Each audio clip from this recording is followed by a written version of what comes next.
The VN takes place after the horrible, horrible tragedy that you are forced to witness through introductory chapter. I mean, you're quite literally Uh, forced to witness this. You really can't, like, unlike the other parts of the game where you can kind of course correct, make choices. yeah.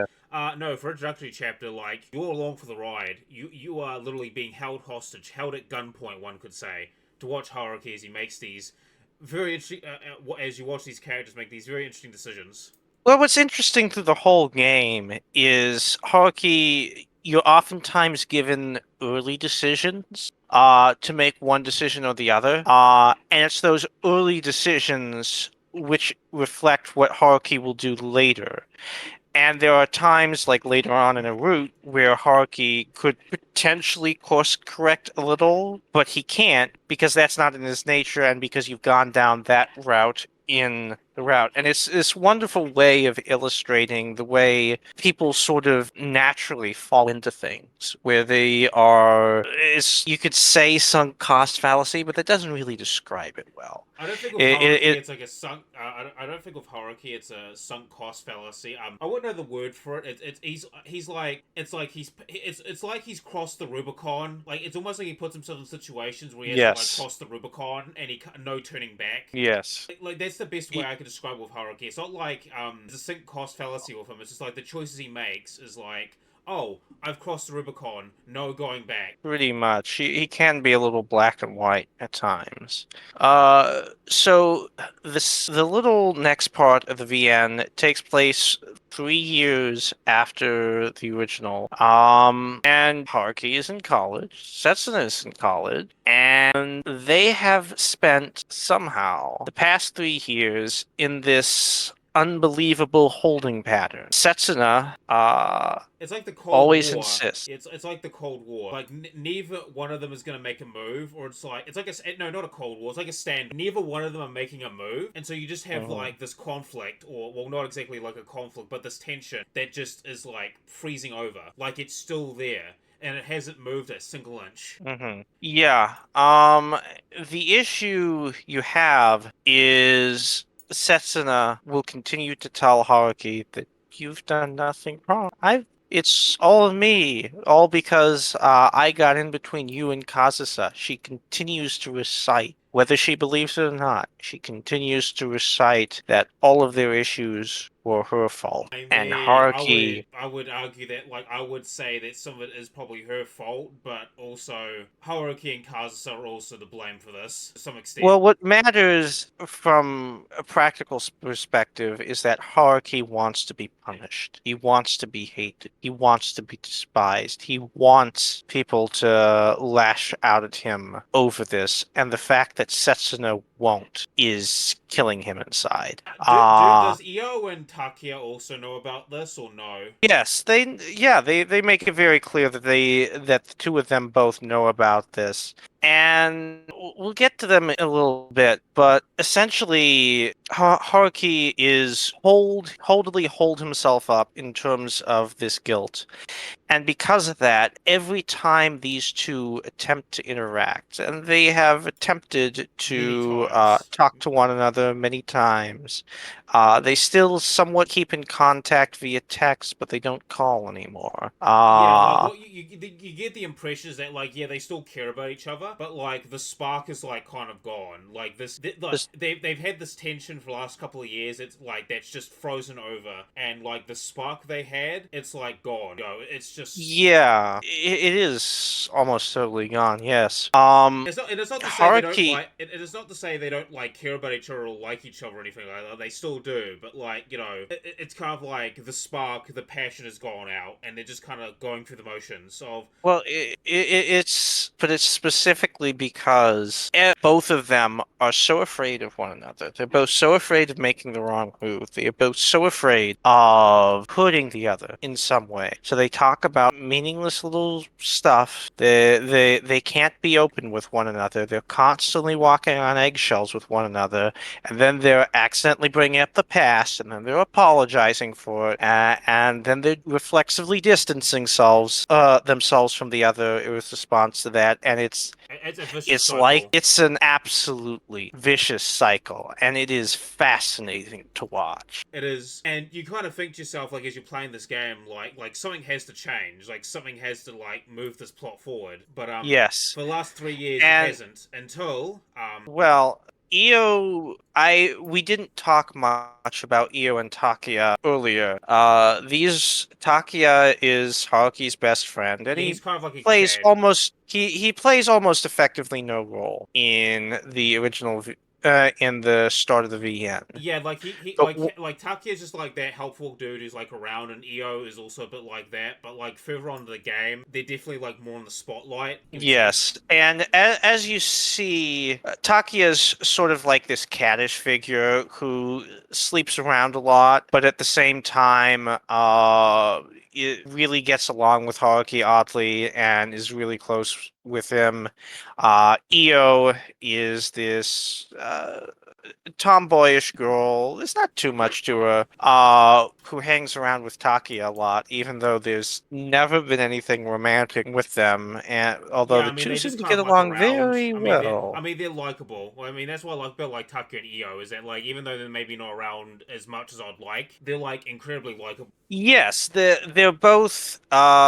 Sometimes you might say they're author surrogates, but they're both in their own way looking out for Haruki and Setsuna, and each one of them will naturally side with the one over the other a little bit more as part of the male-female dynamic. It feels pretty realistic, all things considered. Yes.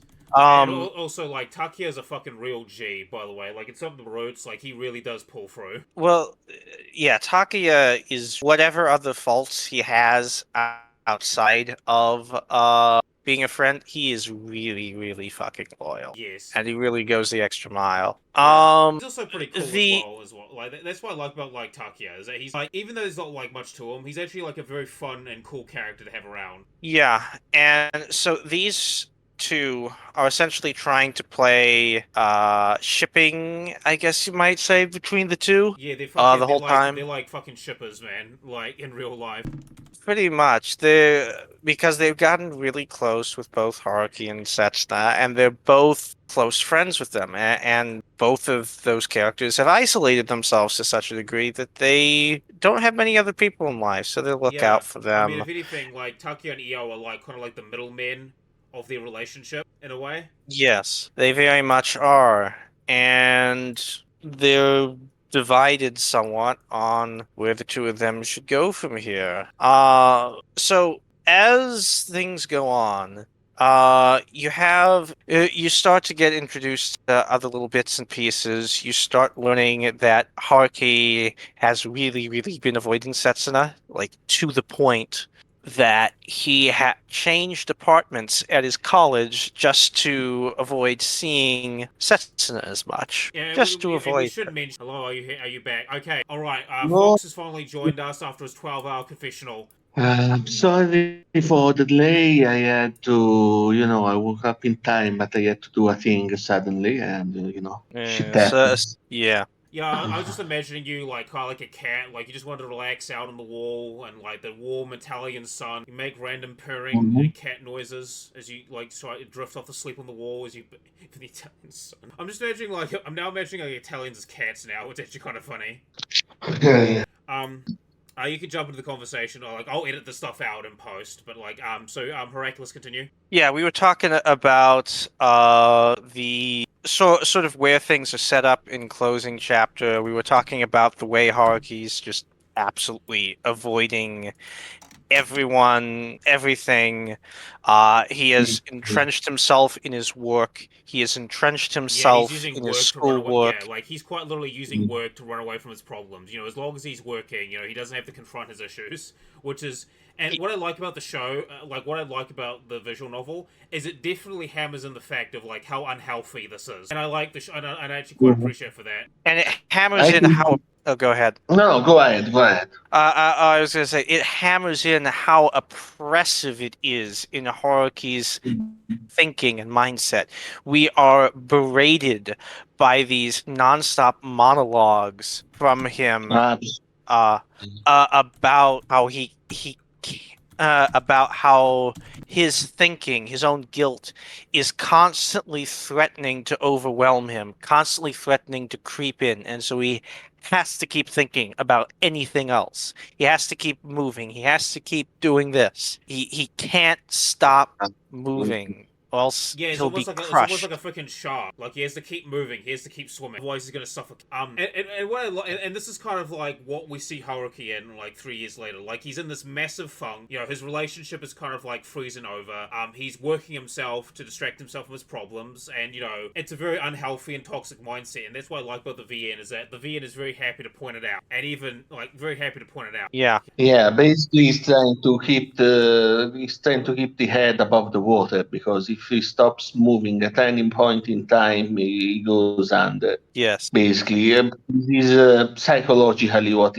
is happening there. Yes. It's at this point we start getting slowly introduced to the other three potential heroines and love interests. You Agonizingly, hmm? agonizingly slowly. Like it is one of the points at which, if you're not prepared, like someone can drop the fucking game at this point. I'm not sure how much of caught. I just caught Napoleon and fucking up the game. Yeah. But anyways, there are essentially three girls he interacts with on the regular.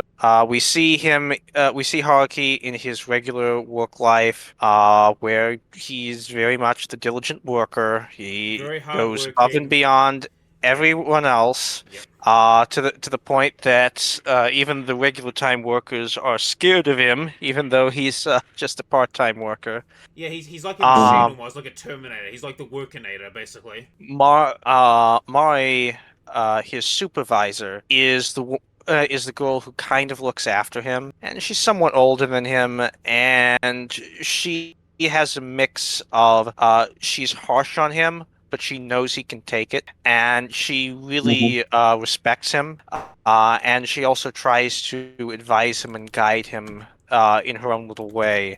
Because she can see some of herself in Haruki and the way he tries to drown himself in work, and he tries to give him a little soft advice there. Mhm. On the school front, he's mostly friends with this rather odd girl called Chiaki, Or as I like to who's call her, the Skinwalker. she's just kind of hyper. She's cheery. I love her She character design. Like, she reminds me a lot about Arkwade. Like, she's very comfy and snug. Like, she has a very comfy and snug character design. Oh yeah. Yes, you could compare her to a cat.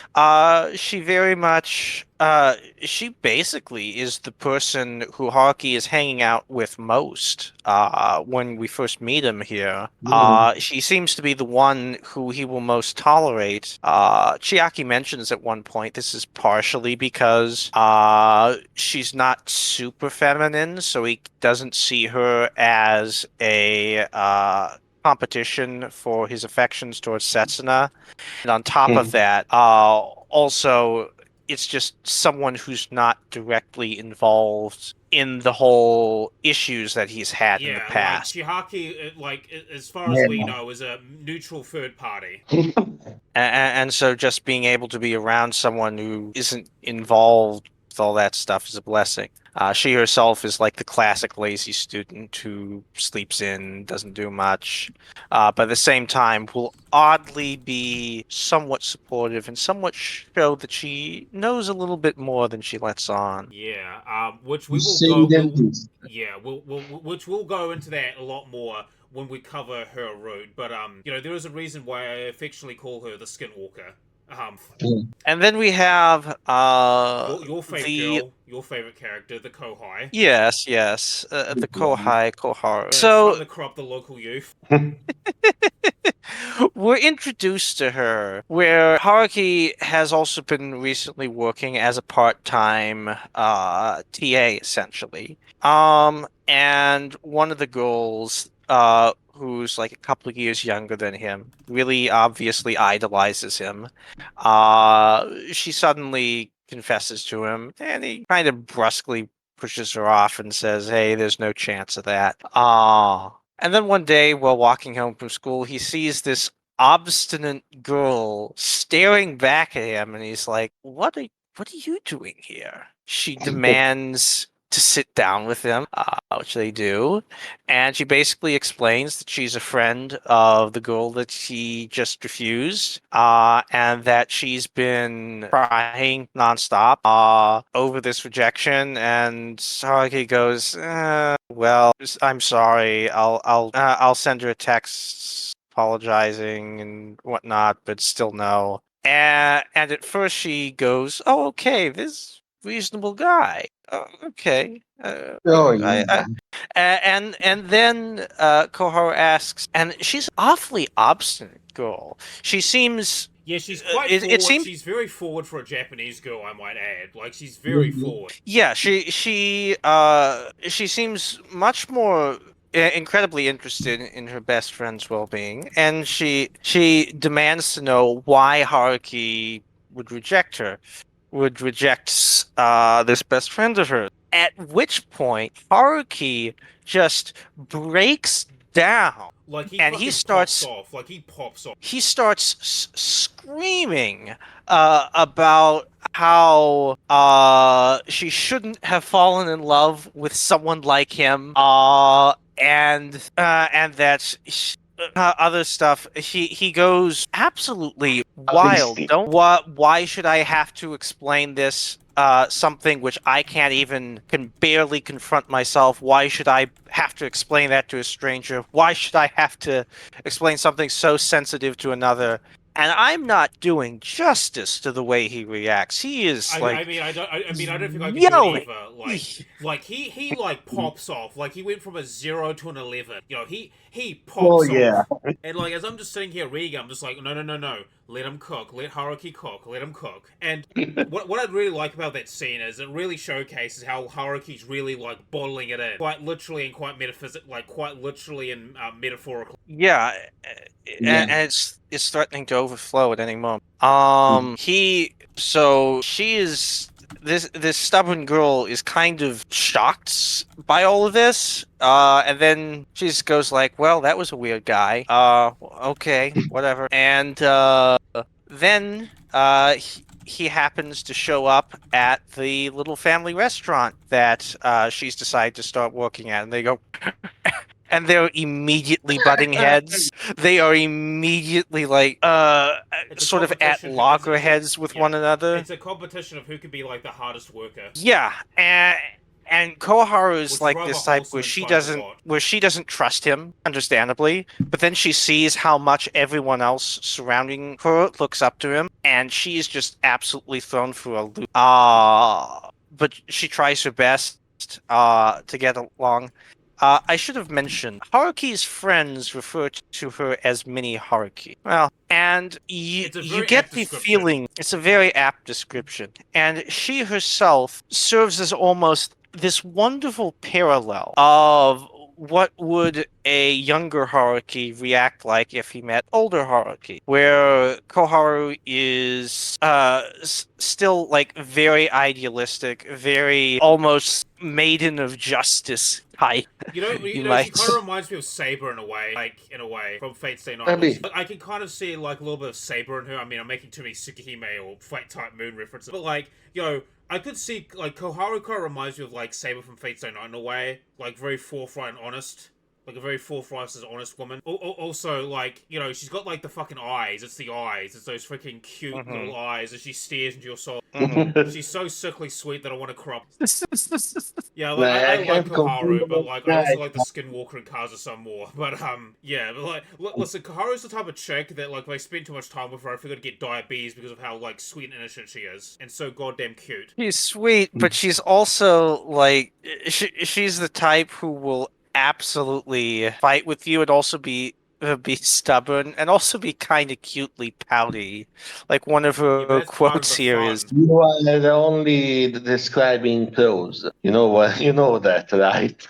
You have Mhm. Koharu. They have like the who is the hardest worker competition. Well, Yeah. It's like, oh yeah, no, like Haruki's like, oh no, I'll work a 24-hour shift. Karu's like, no, I'll do 48 hours. it's very cute. She's very pouty. Also I very naughty really as like, well. yeah, well, We'll get to we that see later that.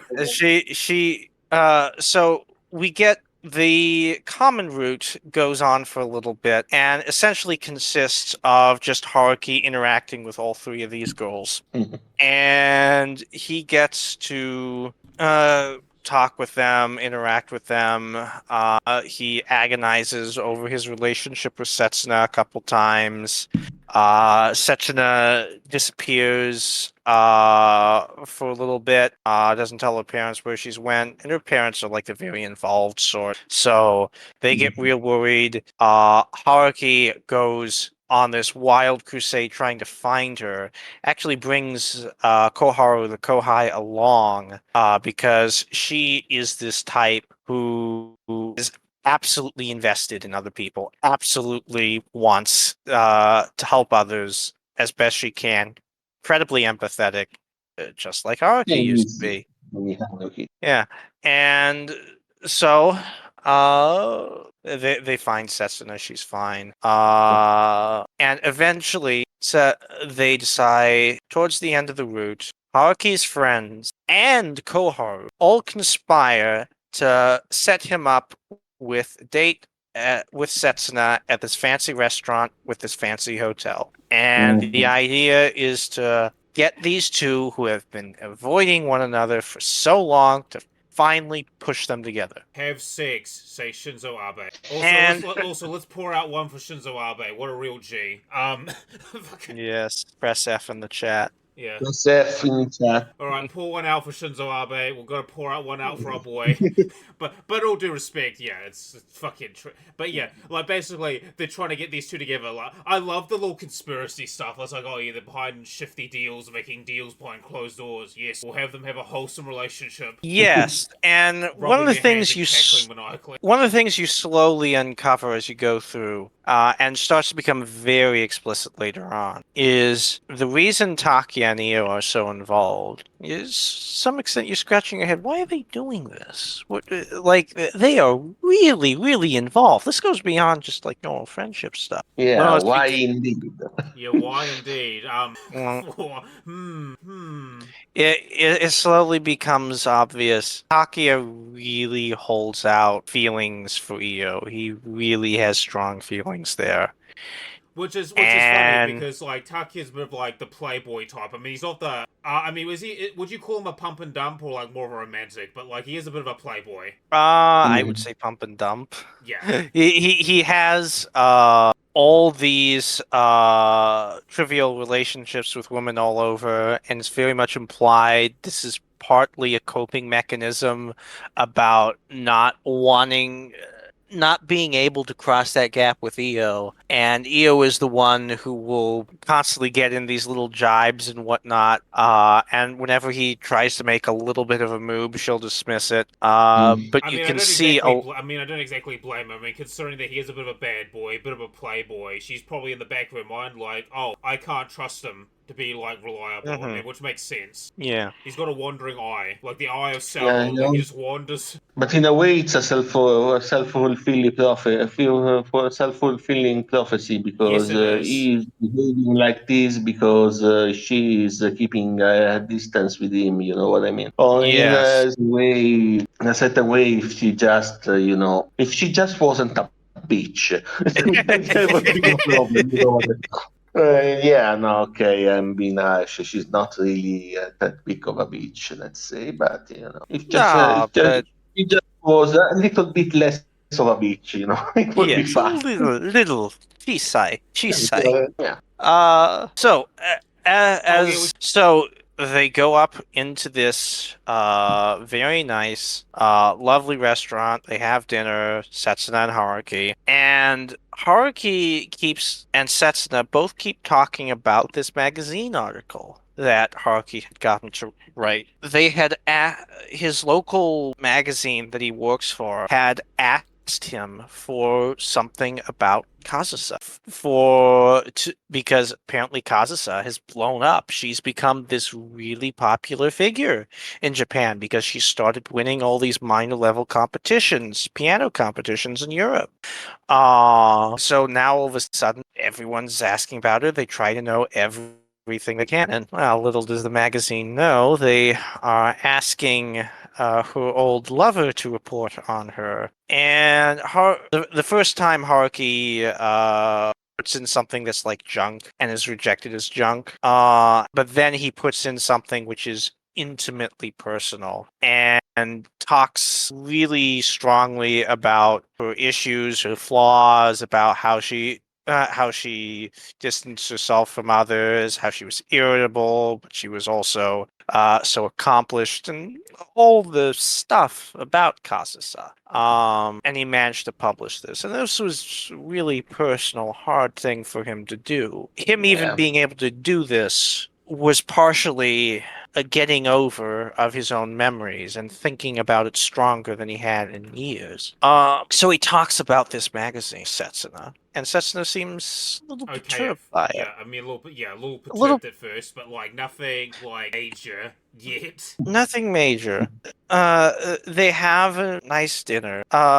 They agree to go to the hotel, and as Haruki is washing up, Setsuna is reading the magazine article, and she says, and she's just is crying. She's crying reading the article. And Haruki comes out. He asks what's wrong, and Setsuna asks, "Do you have any lingering feelings for Kasasa?" Essentially, and Haruki. You know, No, he says. He lied Fox, as on a easily as he. level, on a scale of 1 to 10, how much of a bitch maneuver was that? 13. It's also like any woman will make this exact move because it's Oh, fucking inevitable. We talked about the fucking article for the whole evening. Now I'm here in the hotel. Obviously, I'm going to fucking read the fucking article. You idiot. Talk about anything else with your girlfriend. yeah, and it's especially Both hypocritical are being very silly. That's what, all I am saying. You know? because Setsuna is also bringing it up. Setsuna is also the one who really does care for Kazusa, yet she's Yeah. also upset by the article Yeah, because the because article is almost like a fucking love letter. You know, like a it, freaking song. It's like almost like a fucking personal love letter. a Yeah. sonnet to Kazusa, yes. And she can see it when she reads it.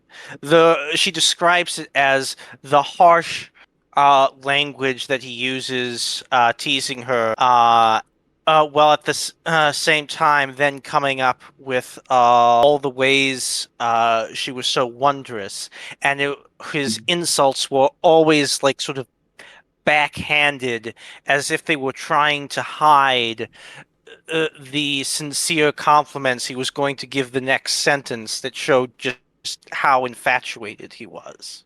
It's, Like and that's just as people that are telepathic contact with this guy because we are the player and we get to read all his mental processes. We have to Mhm. say, for the interest of fairness, that this is just how it fucking thinks. Yes, Up to a point, but it is how he yes, fucking. I don't have anything to say, particularly criticizing this realization on the part of Kazusa, because, yeah, Kazusa, but we're part of our silly girl because she's completely correct on that point, but, you decided to talk about this fucking article this whole evening.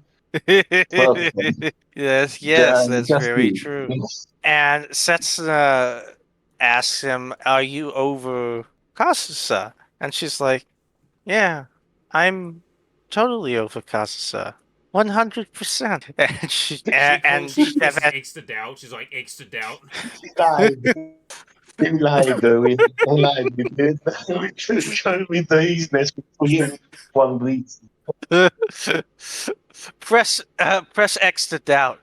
You fuck young boys, Valdez. That's about the level of response. If you haven't played LA Noire, you wouldn't get it.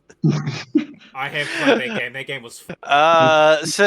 Setsuna just blows up. She calls him a liar. She says, "Since you tell me the truth, I'm going to snap now." Uh, and she's like, "How can I accept you when I can see, I can read how in love you are with another woman?" Still. One of these great lines is, "You got the courage to give up on Kazusa from Kazusa herself, didn't you? You," and he's like, "Yeah." He was in his mind pretending to talk with her and give up on her in the Mhm. shower. Setsuna consistently is shown, even when she's in the doldrums like this, she understands Haruki to such an Yeah, intimate yeah. degree. She Oh, knows him she very knows. well. She always knows. And when we go deeper in these roots, like these individual roots, like that's a phrase that's going to come up a lot of bit. Like she knows. She always knows. Yeah. And she just explodes calling him liar, liar, liar, liar. Even after all these years, you're going to keep lying to me. At which point, Haruki just leaves. Haruki leaves the hotel. He runs. You know, He it's cold runs. out. The snow Mhm. melts upon his flesh as he walks and stares up at the wintry sky. He is absolutely broken. He is absolutely broken with guilt, with self-hatred, with feeling terrible about himself. And worst of all, he's got a 2 week break from work and school. No! He has 2 whole weeks to stew on this with nothing else in the way. Is his worst night. At this point, this is when the first choice, real choice, comes up. Yeah, this is where the like the real things start to thing. So real sorry not divination deviation. This is where the real fuck tongue tied. Like this is where we start getting into like the individual roots. So I just want to ask, do you guys want to just do like Setsu's route first, and we'll do the other girls, then save the Skinwalker for later, or just want to go like in terms of relevant? Uh, we we could start with Setsuna. We could also do. We could do the other three, then Setsuna. I think we should do. Uh, I think we should do that one. We should do all the three because like Setsu's kind of like ties into like what happens next. Um, mhm. Yeah. yeah. Let, Yeah. let, So essentially, okay, that's fine. yeah. We'll start, I think, with Koharu. Okay, well, Uh, before we Mhm. start with the Kohai route, I just want to mention, while I nodded, merely napping, suddenly there came a tapping, as if someone was trotting across my apartment floor. Thou has gotten head pats from me, I muttered. I shall not give you any more. Quoth the Kohai. Give me more head pats, senpai. Okay, go. so, Yes, it's a great meme. I love Edgar Allan Poe. Thank you. You're welcome. mhm. So at this point, Haruki is given a choice. He can either call up or join up with any one of the three girls who he's been in contact with, or he can essentially cry himself to sleep for the next few days. And that's just an absolute gut punch of a choice. Because, and really, the way this game wonderfully set things up is Setsuna is essentially the good route. Setsuna is always the route where Mhm. Haruki gets to keep everything. He gets to keep his friends. He gets to keep his livelihood. He doesn't have to make hard choices as much. Yeah, the He game is keeps very everything. biased in that regard. But to go down that route, he's not ever taking the easy way out.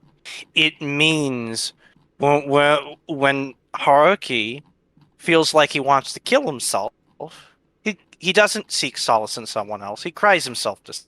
That's the type of choice you're asked to make in this game, and it's heart wrenching. The I don't know if I've gone into emphasis of how heart wrenching this game is. You will be feeling a lump in your stomach through about half the time reading through this. Yeah, And that's by like design. this game has some it just has some moments that just leave you're just like what the fuck. So, Haruki can choose which goal he chooses to go see. He can choose to go work at the family restaurant where Koharu is. Fox, you and I both chose to Mhm. go this route first. Describe to me a little why you gravitated towards this. Well, you know, part of it was you talking in the chat about you have to try the Koharu route. You have to try the Koharu route. Come on, try the Koharu route. Yeah, me and Come on. Heraclius, There's a me and long Heraclius here, there's a long in there. Get in there. And you say, and eventually I caved. Like my instinct was apparently the correct one. I haven't done all the routes because I Time. don't have the kind of time to make it to do each of them Mhm. But apparently it was the correct one to get in bed and be depressed for the foreseeable future. To get back to so now apparently it was the good one, okay. But yeah, the attractiveness of the character Koharu is represented represented in the fact that, as you said before, she's a sort of foil, as in like a younger version of our protagonist, who still hasn't been fucked by his life, or to Mhm. at the very least by the consequences of his own actions. I don't Mhm. have such a great opinion of a protagonist, like we said several times when we were playing this. And on purely like a psychological level, she's probably one of the healthiest routes, Yeah, I Yes. say. would agree.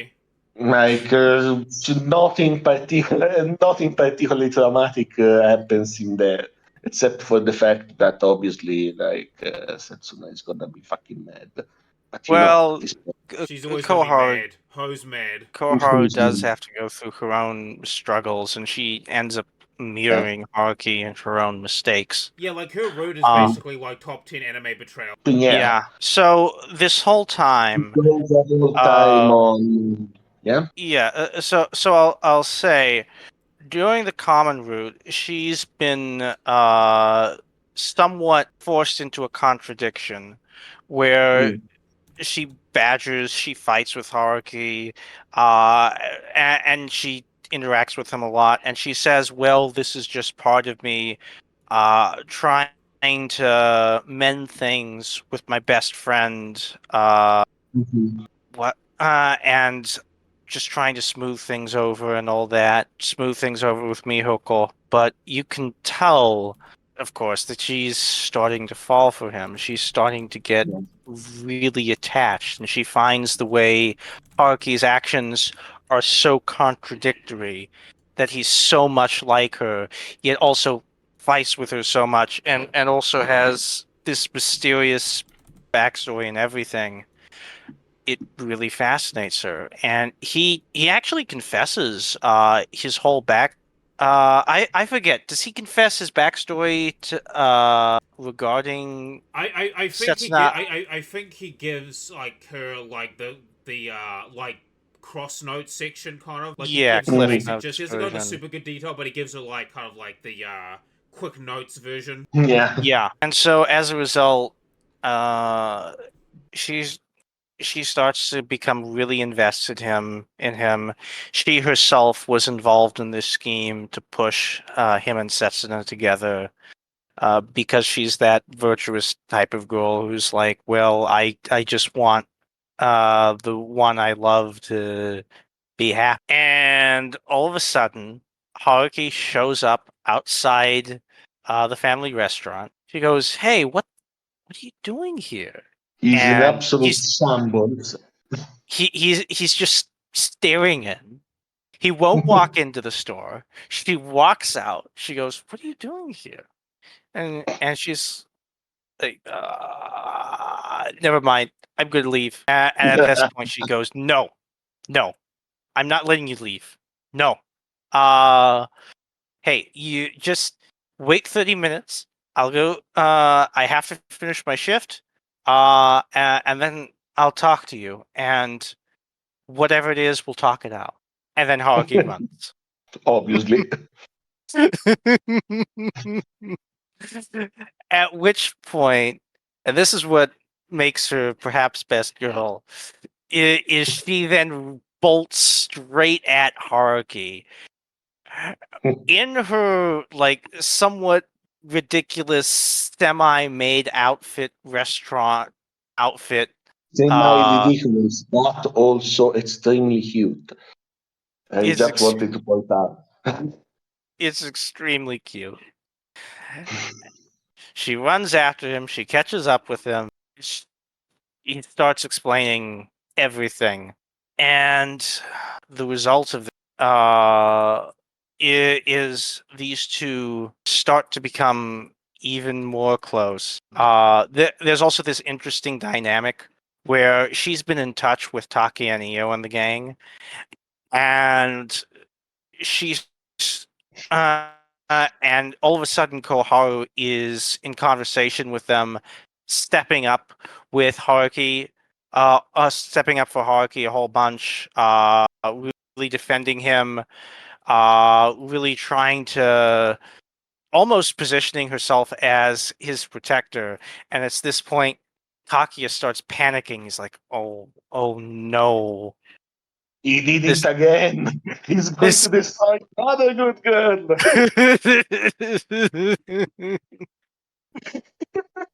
We have to stop this. We have to stop this pattern of him finding anyone else but Setsuna to talk to. You see, And in that moment, I felt for this character so much. This would be my fucking reaction, you know? for Takia, yes. Yeah. He just says, I think I've made a fatal error. Yeah, that's the understatement of the century. Yes. Uh, I was there in so, front of the computer saying, "Stop him! Stop him! I can't do anything! Stop him!" so the pair of them fight it out. Him and Koharu, they talk it out. Uh, and they really start getting a lot closer. He starts hearing about a little bit of her school troubles and how uh this Mihoko girl has been essentially hiding herself away for so long, so depressed. She's super sensitive girl.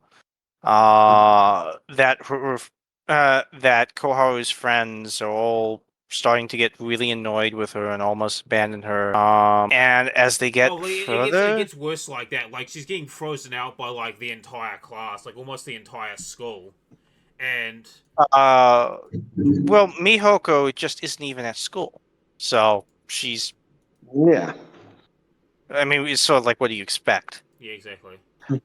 At a certain point, Koharu finally manages to talk with Mihoko, and explain everything and tries to get her to open up. But then Mihoko asks, "Well, why are you hanging around Sensei?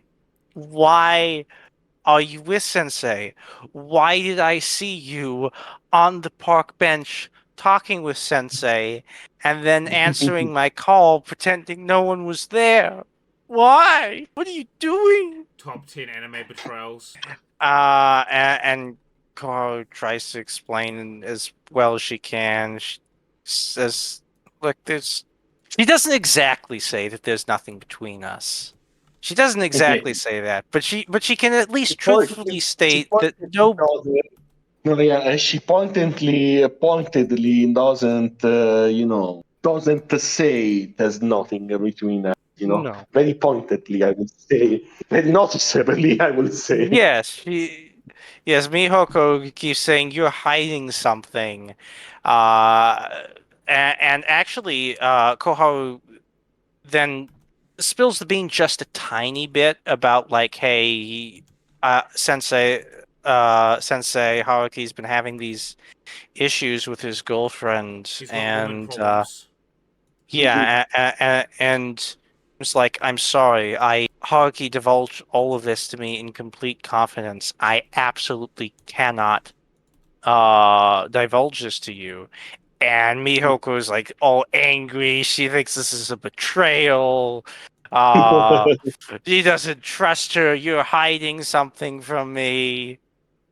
Uh, How dare you and not explain to me the depths of a person's soul that you felt that they're yes, coming from. at this point, Koharu is just kind of depressed and lonely, and She's walking walking home with Haruki is normal, and she reaches up and she kisses him. And then they bang right there in the Well, middle it of the takes street. longer than that. I'm joking, but And the pair just like slowly fall into being lovers. And is just the cutest about this, like randomly saying that she loves him, stuff like this. Um, Mhm. but they're hiding this relationship from everyone. They're hiding it. Koharu knows that he's with Setsuna, and so he's hiding it that way. She's hiding this from Mihoko. They're hiding this from the people they walk around at the yeah, family it's a little restaurant. scandalous, isn't it? It's like, oh, relationship drama. Yeah, they're hiding it from everyone, and then it slowly comes out. Mihoko, Inevitably, I will say. Inevitably, I will say. inevitably, yeah.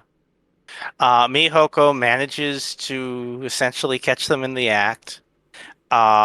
She tells Koharu's friends, and her friends are like, "What is this? Koharu, explain yourself." And Koharu is, I love her response. She is so floored by it. She can't believe it's happening. She just sort of stares at them and laughs awkwardly. She can't muster any words to defend herself, to explain circumstances or anything. Overwhelmed. And at this point, they start spreading all these salacious. Because she won't defend herself, her friends start spreading all these salacious rumors about how she's a horrible bitch who stole this her best friend's man right out from under her, Yeah, and I think and this is when she starts a getting home frozen out. wrecker. Yeah, and I think this is when she starts getting frozen out in class. For Mm. not just out, she gets she actually gets called a bitch in class. Bitchy. So, and she doesn't want to tell Haruki about any of this. So she starts falling further and she starts uh falling further in love with Haruki. The relationship turns physical. The pair of and she just starts trying to really make it so that drown herself in this pleasure and in this love to try and distract her from everything else in her Yeah, it's life. almost like the opposite, Uh, it's almost like the opposite of Haruki. Like Haruki uses work to like distract himself. She uses like sex and pleasure to distract herself, which is well, funny. Haruki uses sex to distract himself a lot too. Yeah, And yeah, we Um, will see but she's how in some of the future routes. yes, yes. Uh, and Koharu will like they'll bang, and then like she'll be in his arms and she'll cry herself to sleep. it's very Uh, cute. it's very sad, yeah, and it's very cute. Um, and things just get worse and worse. She becomes totally isolated. Ihoko's totally turned on her. Eventually things reach a boiling point. One, I also like that eventually she starts like giving a middle finger to everyone. She like goes to gym class and like Yeah, she claps back, and doesn't like basically Setsuna's like younger brother because he's like in high school at this point. Like, doesn't he also like stand up for her as well? yeah, because he's a good-natured kid and he's like, hey, he's basically like doesn't easily believe rumors and he's like, hey, you're torturing this girl who you all were either indifferent to, maybe slightly resented, or kind of liked. I mean, who had a sterling reputation until now. It's like this is horrible. That's how the monkey brain works. Yeah. It's how people work. Is the nail that stands out gets hammered down, And she is quite and literally being hammered, quite literally and metaphorically. and eventually, things reach ahead. I do like the scene where she gets so angry at these people as a little middle finger. She like goes into the gym class and changes and like shows off the bite marks down her neck Haruki has left. That was Based. that was a great scene. Uh, That was a certified silly girl moment, but you Yes, know, our oh silly girl. yeah. Yeah, our silly it girls. was a But can you blame her? Like, did No, she do not anything wrong? no. It's kind of based, actually. okay. No. And eventually Takia figures things out and he confronts Haruki. And he basically tells her, look, he actually he gets the angriest he actually gets in all of these routes. And he says her, you're the worst. Your decisions have brought misfortune to Setsuna, to Mini Haruki, and to yourself. And Haruki's like not wanting, has known this whole time that something's up with Koharu, but he hasn't wanted to ask. He's always wanted to, and she's always made it clear, I'll talk to you if it's that important. Please don't pressure me. And Ko and he's been looking the other way. He's been willingly looking the other way. And Takia's, when he finds out about all this, he basically goes, "Look, you screwed up. You haven't just screwed up Setsuna's life. You screwed up Koharu's life. You absolute failure." And it's really a gut punch. I do like the bit where he flat out he'll like insult Haruki. And he'll just like smile sardonically and go, "Yeah, you're absolutely right." And then he insults Koharu, and she's like, "Don't you dare! What are you insulting her for?" And Takia goes, "Uh, that's why I'm doing it, because this is the only way I can hurt you, Haruki. You just didn't do it. If I would just insult you instead, He's not you wrong. can't you can't Yeah, even talk absolutely about her not. On the yeah, spot. she can't. No. She can't even talk about her pain to the guy she loves, keeping everything to herself, which, yeah, it's exactly how things are with Setsuna, although it's a little bit more one-sided here, whereas it's two-sided there. Takia basically gives him the brief and says she's going to break. You absolutely have to do something for her. It's at this point Lucky really gets involved. Finally insists on her telling everything. Koharu breaks down. They come up with a plan of what to do and how to fix her problems. She actually ends up having a sit down with Setsuna because at this point Haruki is so committed with Koharu, he's decided that she's the one.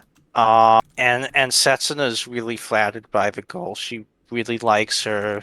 She sees in her, I guess, her youthful naivete, but also her innocence and how easygoing she is. She really likes her, and so she basically says to Haruki, "Save my prior self." She reminds her, Setsuna, Koharu reminds Setsuna of herself when she was back in middle school a little bit. She says, "Save my previous self," and there's this wonderful little scene where it shows Setsuna like smiling, waving, pretending to have it all together, and then he leaves, and she just breaks down crying. There's this wonderful line: "I can only save those I can save," and Setsuna isn't a girl I can save anymore. Oh, Which made me mad in that moment, because who knows how it happened that Setsuna is not one of the girls you can help anymore, you know? Who knows Hmm. what exactly happened in here that made it so that Setsuna it's gotten worse and worse. Who knows? Hmm. That's something to think about, isn't that, Haruki? You know what I mean? Hmm. Yeah, but that's But beside the point. The scene in itself is very good. The development and the writing in itself is very good, and so on and so forth. But our character in each and every route he takes gets a way to show us how, Mhm. he's not really capable of introspection on a level that would help him solve his problems, let us say. Mhm. That's the gear that he lacks in his brain, let us. Because at Yeah. any point he would have been able to, at any point in this route and any point in other routes too, he would have been able to, take a distance and solve things with, and either commit to the new girl or solve things with Setsuna in a way that would have solved the fucking plot. And, that is markedly the kind of option that we never get as we make choices for him. You know what I mean? Like, Yes. sit 5 minutes and fucking think about what you're doing. It's never one, it's never one of the options in this game. Very Sadly. markedly. Yeah. Yeah, and you see with Haruki, you're right. He gets totally lost in himself, his Mhm. own hatred, his own I mean, decisions. he's kind of like Uh self-absorbed in a way, but not in like in he's a very like yes. he's very self-absorbed, but not like in a narcissistic way, but almost like in a martyrdom kind of way. Mhm. Mm-hmm. If that's Yes. yeah, continue. Yeah. Um, Koharu, she finds out that Mihoko is going to refuse to move on to university simply because she doesn't want to be at the same school Koharu is. And Koharu decides in response to this that the only thing she can do, uh, she starts to explain things to her other friends. She decides the only thing she can do is drop out, is to say, I'm going to go to an entirely different uni. I'm going to need to study for brand new tests and all of that. And I need to do that in a breakneck fashion. And I'm going to do all that because I don't want my best friend to throw her life away. But sadly, I can't talk with her right now. The only thing that will mend these scars is time. Mhm. And so she selflessly decides to give up uh, the school she was going to.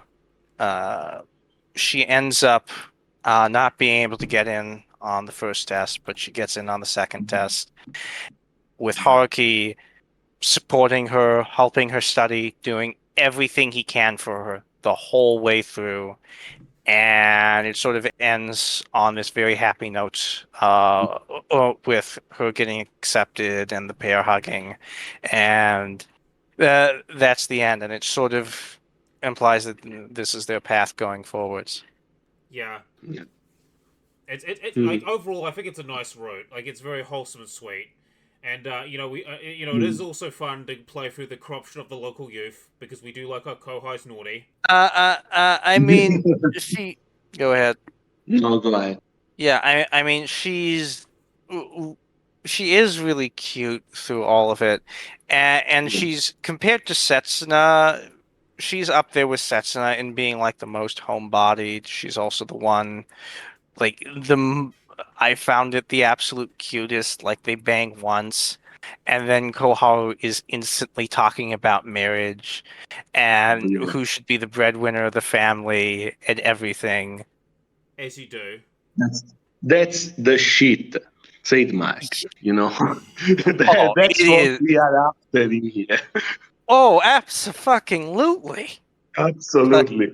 yeah, it's just you look at that and you go, oh, and like part of the strength of any VN, of any of these quote unquote dating sims, is to make it so that you you could imagine like dying for this girl or something, and you can very much see that in this scenario. Yes. Oh, absolutely. You will take a bullet for this fucking girl. Yes, we gotta You know. we gotta Yeah, protect our Kohais at all costs. Protecting them. yeah. Right, now moving on. I didn't play the office girl route because I wanted to focus more on like, Kazusa and stuff. So just Okay. yeah, so I'll let you take it from here. I'm gonna top off my water. Yeah, I can talk briefly about the Mari route. I think the Mari route struggles a little bit because it's the one route where Haruki, every other route, it's essentially the girl forcing herself on Haruki, and Haruki just sort of goes along with it. That's very believable. Yeah. No, yeah. In this scenario, it is more the inverse, where Haruki hangs around with Mari for a good deal of time. The office girl. Uh, Eventually gets into her. uh, like they start talking essentially about how Mari can tell that there's something wrong. Like he wasn't supposed to show up at work for the magazine. He wasn't supposed to be here. You can tell he's kind of hiding something. He doesn't know what. Something's cooking. And she kind of invites him to her place, and I forget the inciting incident, or even, oh right, Haruki is like doing the Haruki thing where he is working himself into sickness. He's like not sleeping at all. He's staying in work the whole bloody time. And she's like, "You need to stop. You need to fucking stop." He's like, "No, I gotta keep working. I gotta keep working." Eventually, she just like throws him in a taxi, and he goes, "Where the hell is your apartment? Where is your apartment?" And he refuses to tell her. He's like, "Fine, we're going to my apartment." Moments before disaster. And go to his apartment. He is rather sick. He is going on delirious. And as she is basically talking with him, and I think like exposing her body a little and stuff, he just like grabs onto her What? and starts rubbing against her madly, and she's like, and eventually comes Police. down her back. Uh, And unfortunately, this would, in a realistic world, this route would end right there because she will call the fucking police. But Well, yeah, that's okay, exactly what Haruki expects to happen, yeah, and he. me too. I thought this was going to be the prison route. And it's like, oh, I hate myself. I'm a stalker. I'm a rapist. You can't be around me. Blah blah blah blah blah. The Haruki self hatred has had another reason to self magnify, and Mari has to realize that she has to reveal, which would have been somewhat obvious to maybe another person, but not to Haruki, that she's been having a lingering crush on him a long time at this point. And The signs were there, but she's also how you called her in chat. You nailed it. A virgin work cell. Yeah, yes, she yeah, works. She is a virgin work cell. So she's not.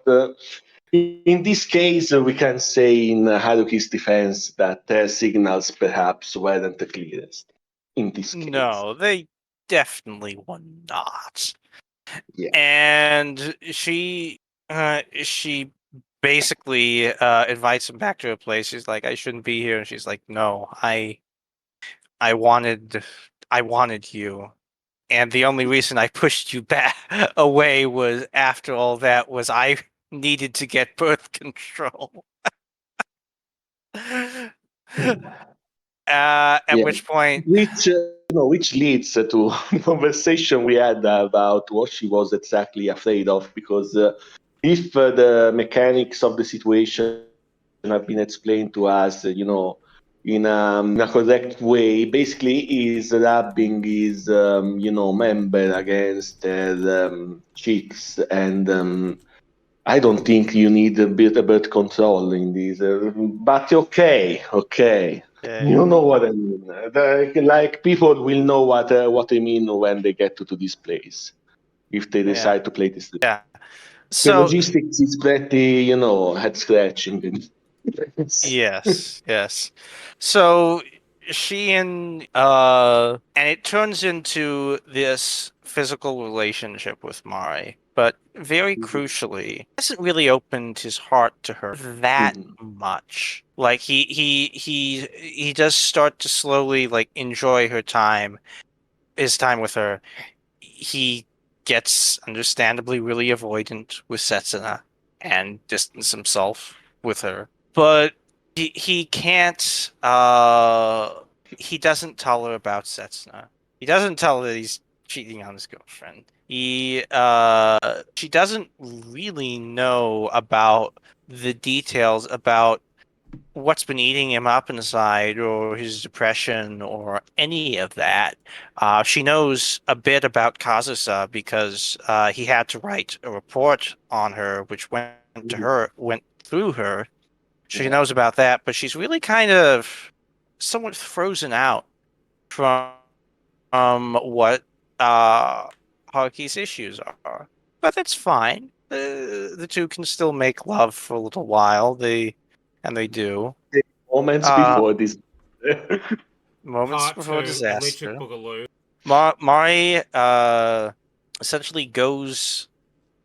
She's a working woman, and she makes it up front that as much as she loves him, at least theoretically, her work will always come first.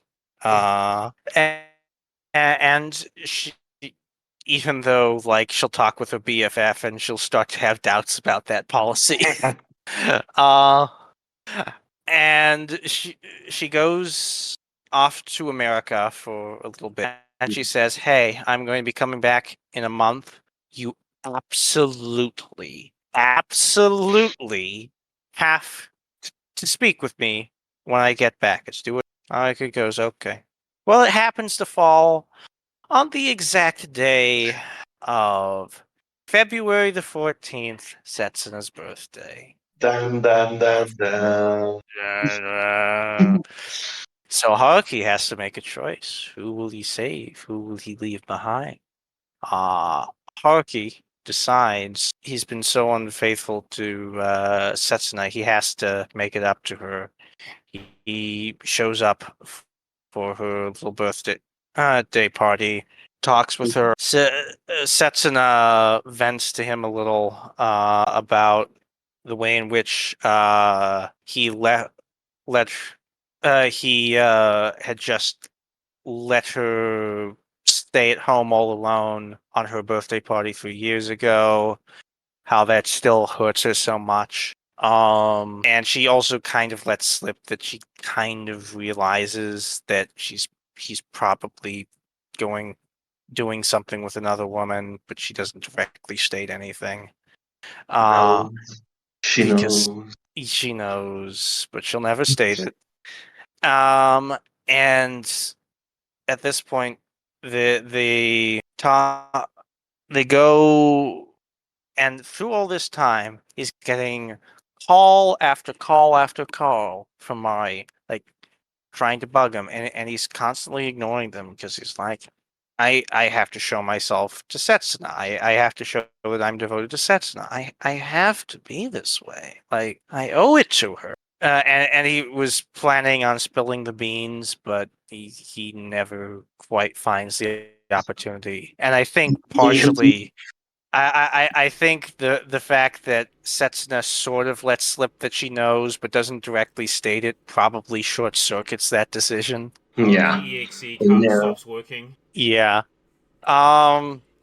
Or he's a fucking coward. But yeah, let's put it in this way. Let's put it in this way. Yeah, sure. So he finally gets uh, out from talking with her at like 11 o'clock, and he calls Mari back, and there's no response.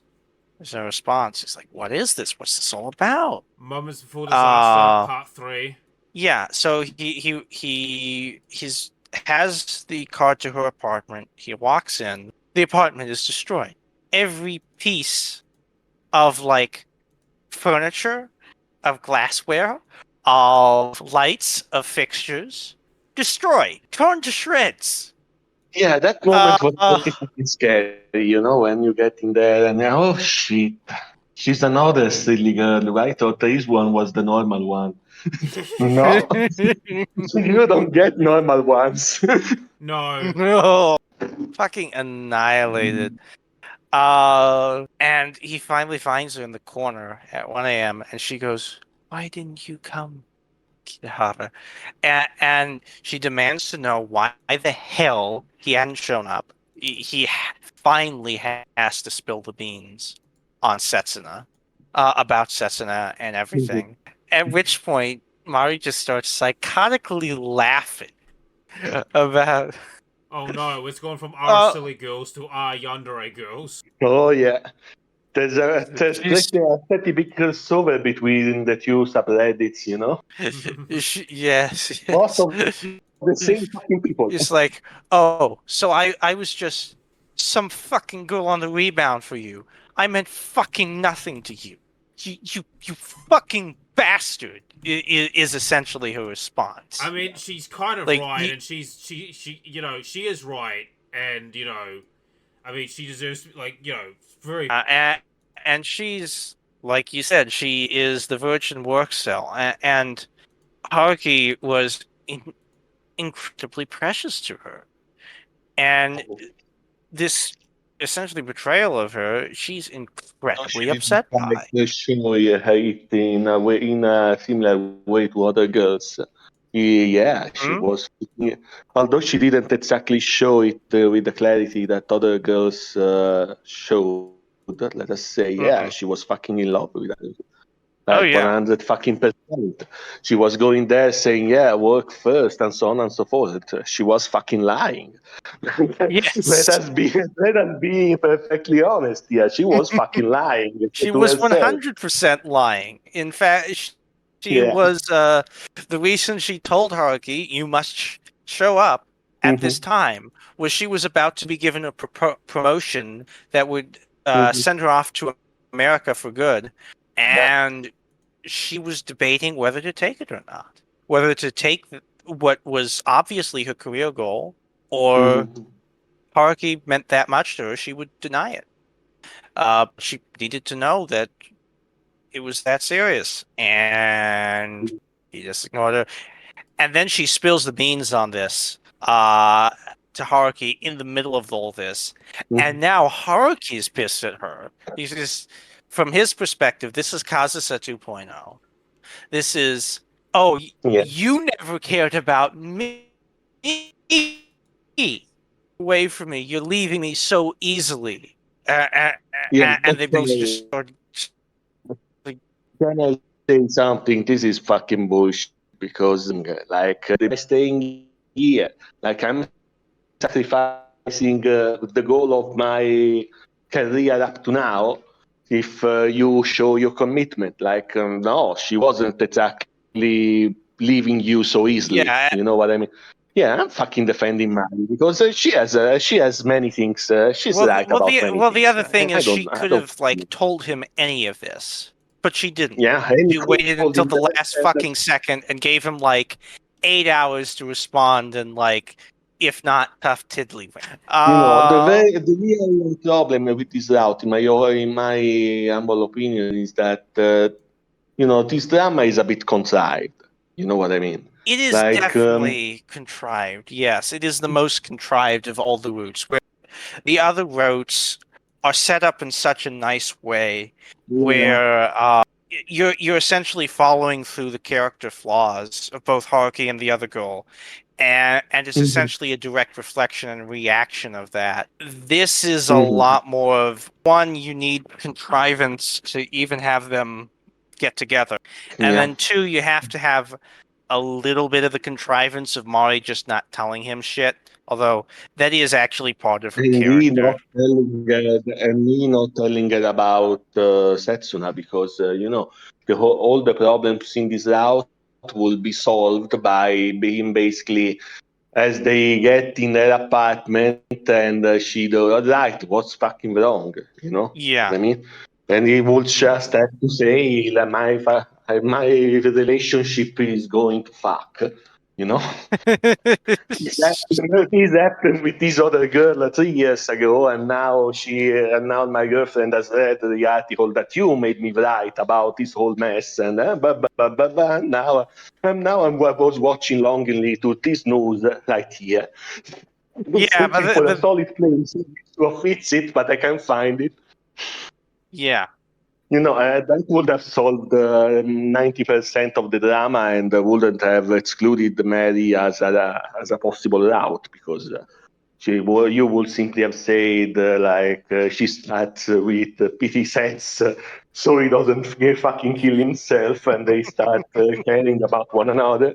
That's a completely believable route to go through. You know what I mean? yeah. So the two of them fight a little bit, and they yell at each other. She tells him to get the hell out. He refuses. Mhm. He stands up to her. He walks towards her, tears in her eyes. Tells him to get away. Starts slapping him. Uh, and then they start making out, As you and do. then they Yeah. fuck. As you do. Fuck. Like insulting one another the whole time, and like recriminating at one another, and all that the whole time through. But she has to fly out the next day. Mhm. Haruki finds out about all of this. At which point Mari's BFF decides to finally contact Haruki, and he doesn't really know what Mhm. to expect going in. She kind of expects someone a lot more scummy who would kind of like be avoidant and whatnot, in certain ways that Haruki is Mhm. not. Um, and he just forthrightly tells her, "Yes, I love her. I would abs." And she goes like, "Well, I heard the whole story. If she means that much to you, and Lord knows you mean that much to her, she will be back in a month. And you absolutely have to talk to her and get a second chance with her." Mhm. And Haruki agrees. Uh, but then, of course, we have more contrivance. Haruki gets dragged on a darn ski trip with Setsuna, exact same time. By the way, the ski trip that we never go on any of the other routes. Like, we always hear about the ski trip, but it's only this route we go on the fabled ski trip. Yes, you go on the fabled ski trip. He ends up with with Setsuna in a room, and Mari, who arrived in Japan like 36 hours ago, decides to text him 8 hours before she has to leave. And is saying, "I didn't plan on contacting you again. Goodbye, Kitahara. But well, if you appear in front of me at the airport before my departure and throw a tantrum because you hate the thought of being separated from me, I guess I won't have a choice." They are all silly girls. Yes, very silly. He gets this text and he has to tell Setsuna, and Setsuna's he's like, "No, I'll be your replacement. Just don't think about her." Be Like the replacement for the replacement. Setsuna is seriously fucking deranged. Like Yes. she is devoted to the point where you can like tell her flat out, "I'm cheating on her. I've been cheating on you. I want to go after her." And her first response is, "Don't worry about her. I'll just be the replacement for her." It's Yeah. like- You know, Eventually, everyone's got these their red flags in this game. You know what I mean? Yes. yes. Yes. Eventually, he talks her out of that, and he hugs her and tells her goodbye, and uh, Setsuda just breaks down screaming as soon as he leaves, as you do. Yes.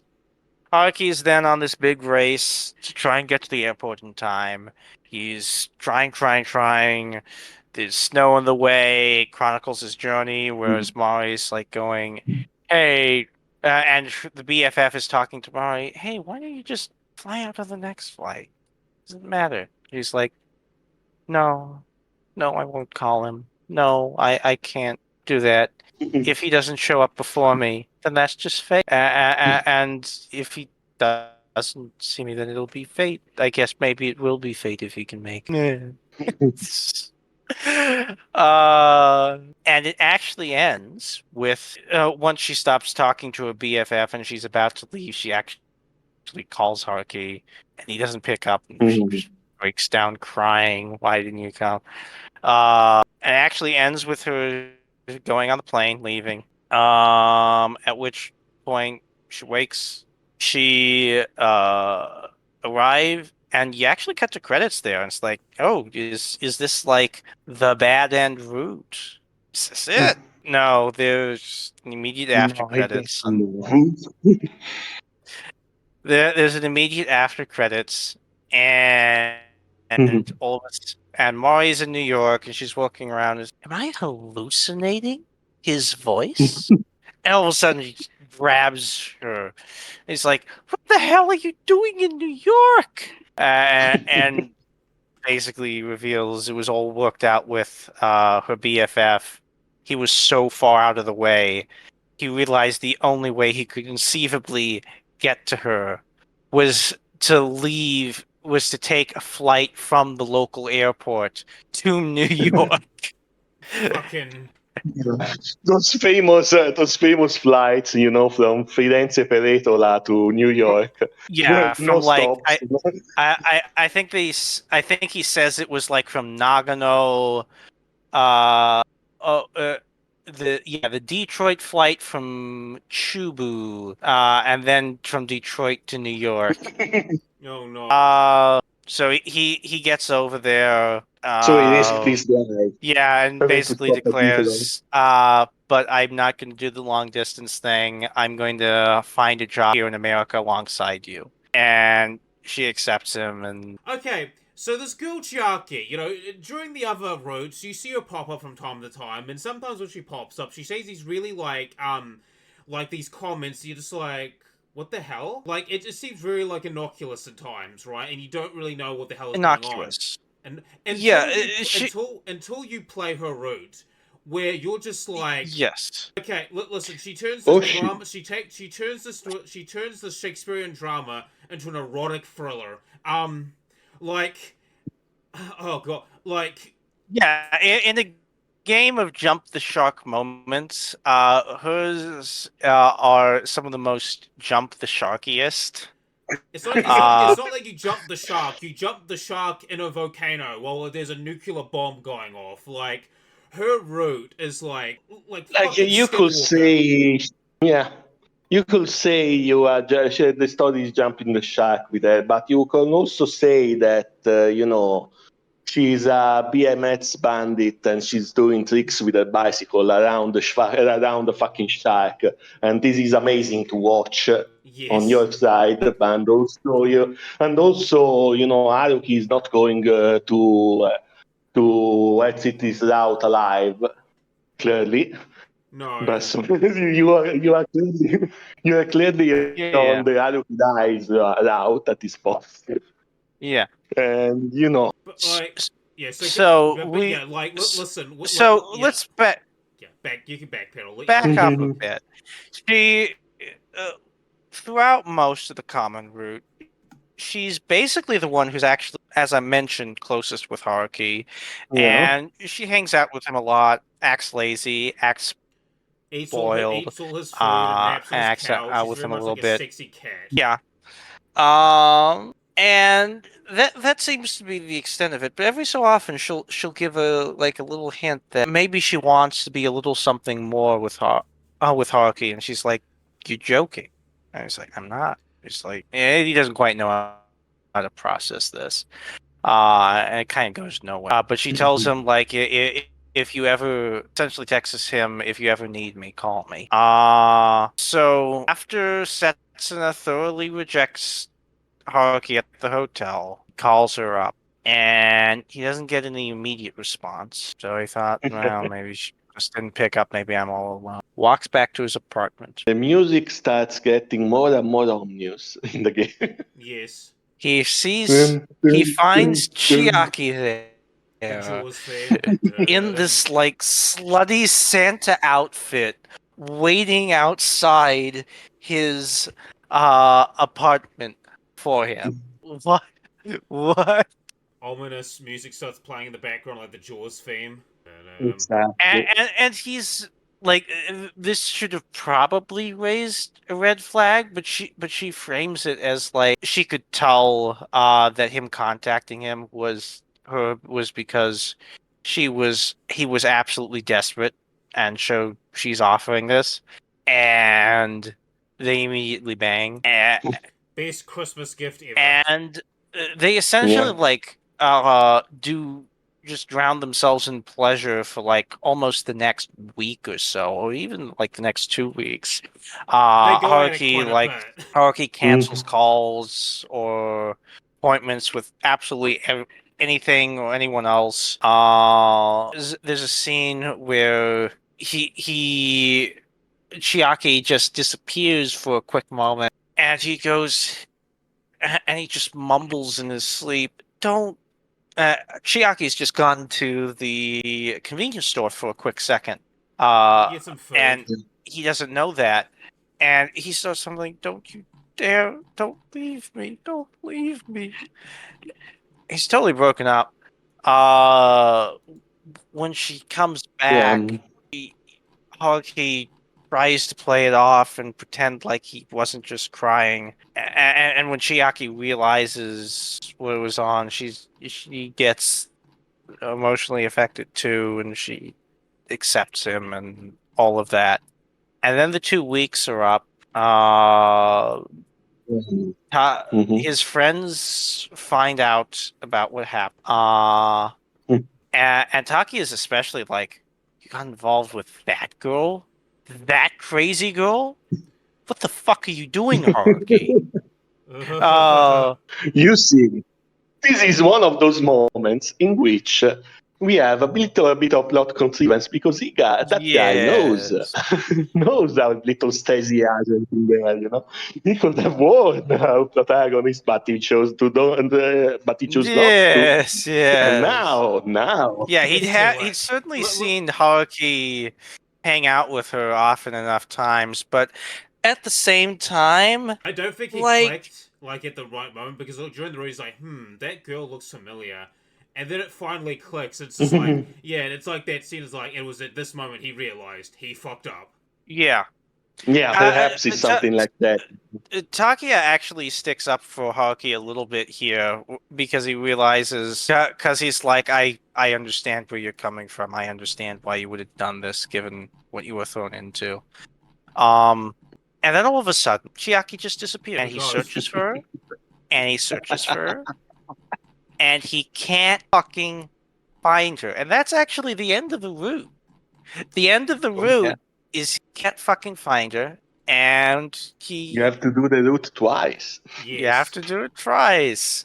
You have to choose this little inane changing different choice at the start where you have to actually act rather than semi-irritated with Chiaki. And because of this, she actually leaves more evidence behind. So, And before, so I just want to say, before you continue on, I just want to say for people, I mean, obviously this podcast has spoilers, but I just want to say to the audience before we continue, buckle the fuck up because we're about to go in, like we're about to in. All right, Fox, get your rosary beads ready, like get ready, like everyone, buckle up. Go. yeah, so Yeah. Chiaki, so in the second time through, she leaves behind little personal effects and whatnot that can actually tie things to her. Actually, I misspoke earlier. I believe in the regular route, Takia doesn't realize who the hell it was that Haruki was having this brief affair with, and how she just disappeared. In this, Like in it's this one, ambiguous. it's ambiguous. In this one, she leaves behind enough personal effects. Taki is able to track her down, and she goes, "Oh my gosh, it's this girl, this fucking girl. You're not gonna believe this girl." And but Haruki's like, "You shouldn't get involved with her anymore. You should fucking avoid her." And at this point, Haruki is Listen, when the Playboy is telling you you should pull out, right? You know things are bad. and at this point, Haruki There is a well-known law that you don't stick your dick in crazy, and it And Haruki has done exactly it's that. There's a reason exactly why what we call her applies. the Skinwalker around here. Skinwalker. Yeah, or the Stacey agent. she is the craziest. So Taki like warns him about her, but at this point, he is like, just he wants to see her again, Yeah, he's no fallen matter under what. he has fallen over her proto Navajo witchy spell and charms. Yeah, and so he finally finds her. It says like, and he finds a listing for a play, scripted and starring Seno Chiaki, not Izumi Chiaki, Seno Chiaki. The plot thickens. What? Now, I just So want to he mention goes. that as I'm going for the shit, like I almost had like a fucking mental breakdown because I'm like, wait, did I take my schizo pills or something? Like it makes you feel like fucking paranoid. Like you're like, Mm, are you on your schizo meds? Yeah, yeah. I thought I didn't take my meds when when I was playing this fucking round.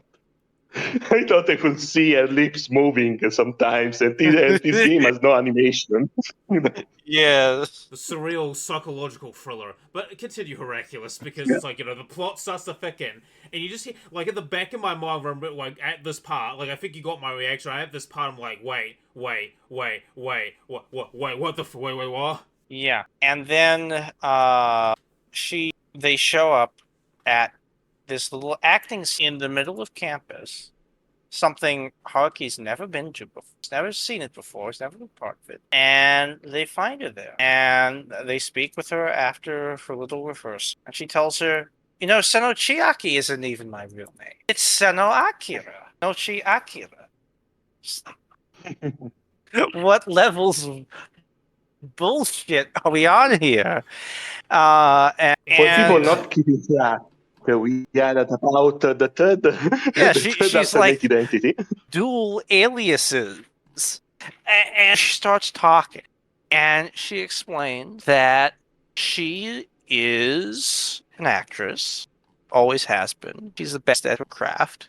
And she is, oh, for it, Yeah. where she just totally immerses herself in her character she's a method actor, to the extreme. point where it would be hard to say she has a personality outside her. She is able to so flawlessly recreate a persona. Her whole personality has become fragmented personas. A little depending on circumstances, but she can do it perfectly. Perfectly. To the point where she just uses alternate names depending on the She's like a really area. extreme like version of a method actor or like a role player almost. Like it's like a fucking RPG game. Like it's like, oh, what character I'm gonna play this day? Fucking Yeah. skin changer, changing your ways. And then she drops the fact that, hey, I've known about you, Haruki, for the past 3 years. What? And he goes, yeah, I saw your wonderful performance with Setsuna and Kazusa. I could instantly suss out, just looking at you guys on stage, I could suss out your unrequited, your love for Kazusa and the whole love triangle dynamic and everything. And I thought it was fascinating. And I wanted to see what I fell in love with that. I thought it was brilliant.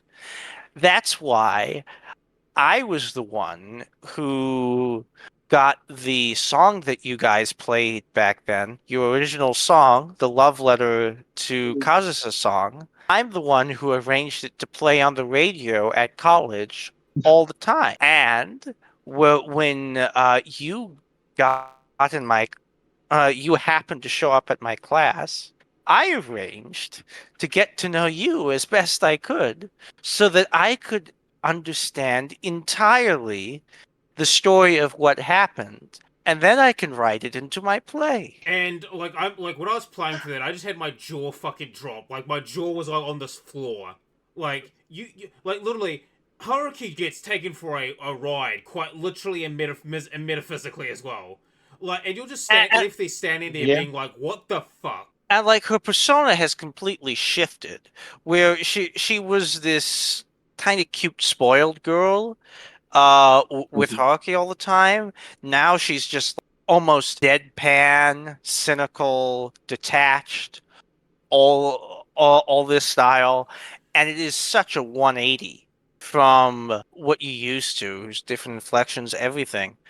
Um, I think it will be like amazing to see it is either animated or live action because anyone who can make this pull role this believable off will be would it be will be amazing. yeah, would be an insane actor themselves. Yes. And she starts going, "Hey, my acting was perfect. You were really into it, weren't you, Haruki?" And like Haruki like tackles her to the floor and is considering stalking her in the fucking face.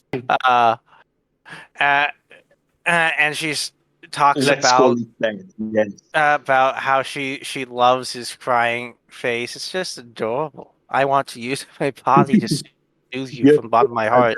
And Aki's like, she's doing this all in this deadpan, detached tone, and he's like, "Don't fucking mess with me, bitch." And she's like, "No, I'm Your serious." tears are delicious. She's like, "No, I'm serious, Haruki. I love you. I love you as much as anyone else in the world." You Uh, she also castigates Haruki's friends a little because she basically Mhm. says, "Hey, if you guys hadn't butted in, if you guys hadn't found me, he would have just drifted back to Setsuna. I would have been his temporary Mhm. pickup, and they would have gotten together, and everyone would have been happy, and no one would have had to have known. And now you've spoiled my master plan." And And for this, you have to die. Oh, what? I was half expecting that. Yeah. and Setsuna herself has actually ran into Chiaki, and when she was using another one of her alternate personalities, Mhm. and they talk a little, and Setsuna's trying to shake her out of Chiaki's routine, and it's at this point that you start to see the ways in which her persona is starting to break a little. Mhm. Uh, and also, this is it's a very interesting route because you see the ways in which Setsuna even now knows him a little bit better. And Chiaki Mhm. miscalculates in a few ways. Yeah. She lies saying that she was using him from head to toe, although it's really hard to tell. Yeah, like It's that's the and thing this with whole like that's the thing with Chucky. You're wondering like how much of it was an act and how much it was genuine, and that's how skilled of an actress she is. Like yeah, The issue masterful. is that in her mind there's no distinction. Like she says it directly. She doesn't have a filter between her personality and the roles she takes. So it's for no, completely false. It's completely true. You know, yes, it's yeah, MK Ultra. It's MK Ultra level of of split personalities on command. You know what I yeah. mean? She says, she basically says to him, "Did you believe me? If that case, that's the real me." And if you didn't believe me, that's the fake. She direct says that. Um, she put she she ultimately Haruki talks with her a little bit more. She decides to put on this play. which is a very where romanticized and dramatized version of like the events of like the first intro chapter. yeah, which is very interesting because it's all from Chiaki's perspective. She plays all three parts because that's her She style. also sings Um, like Tono Kononoi as well. And by the way, I do like the Skinwalker version as well. It's not as good as Setsuna's, mhm, but it's actually not bad. mhm, mhm. Yeah, and she starts breaking down uh while doing all this. She also what's also an interesting little detail is she treats it as if uh Kazusa would have just left, would have stayed actually. Her version of Kazusa actually stays behind for Haruki because she thinks that that's what that type of character should have done. Like, why not? And Yeah, she finds like yeah. the real. Yeah, Yeah, go like ahead. like you said, yes, I'm sorry. I must say it, or I'm going to forget. Like you said before, there is many moments, many short moments, to be honest, in which it is clear that while empathy, the ability to understand other people and transform them into characters, into masks for her to wear basically is while it's amazing, it's also limited in a way because she Hmm. doesn't get to the bottom of neither of none of the three main characters in a way. She doesn't No, understand completely Haruhi. She doesn't understand completely Kazusa and the complete fucking self-destruction tendencies, and she doesn't understand completely, although she gets to understand it in the course of this route. I think exactly the mindset between behind Setsuna's psychology, let us say, because Setsuna, in a way, she understands love as a concept, as an archetype hmm beyond the surface, beyond the surface, beyond the ability of someone like, let's call her Chiaki, to yeah. to She uh, she to perform. Chia Chiaki can't understand that type of idealism. Yeah. She can only understand like raw lust and like more material things and like Mhm. direct responses and whatnot, and like the sort of like pure idealism in a girl like Setsuna, it's like incomprehensible to her. It doesn't make sense. Who Which makes Chiaki's her on? character even more interesting in a way because I think, in the course of this route of the second time, she gets to glimpse at exactly the mindset behind Setsuna's at the end. And Yeah, it's the moment in which she's most shook, basically. Like, this bitch is serious, you know? This yeah. bitch actually thinks that Eros and Thanatos are the same fucking thing, and that you have to die either physically or emotionally, or in your ego for your partner, in a way, and so on and so Hmm. forth. Like, it's not bullshit. That's what Hmm. she thinks. Yeah, Setsuna is willing to do that. Uh, and this Mhm. Chiaki, uh, Haruki watches through the play with Setsuna and watches this whole strange thing and everything.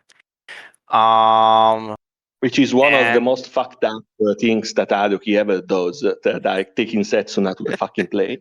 But okay. yeah, yeah. Here we are Setsuna leaves slightly in the early. Stasi spy level of fuck up. Okay. Yeah, and Chiaki, she nearly collapses on stage, and then she gets out and she goes, and he's not there.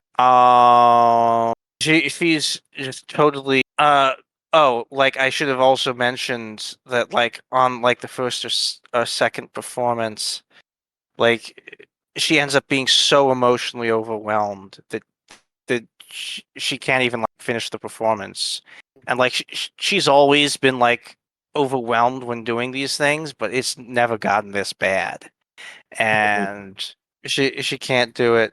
I do love this line of hers. I did not fall for him. I just couldn't keep a hold on him. That's all. Uh, It's a and very she's that's a very unique way to put it. Yeah. yes, and essentially her play is a failure, and she's been so bossing around that she gets kicked out of the play troupe that she's been working on. At this point, she's going into complete despair mode. It's, she's like crying in the middle of the street, going, "I've lost everything. This is all your fault. You're just going to."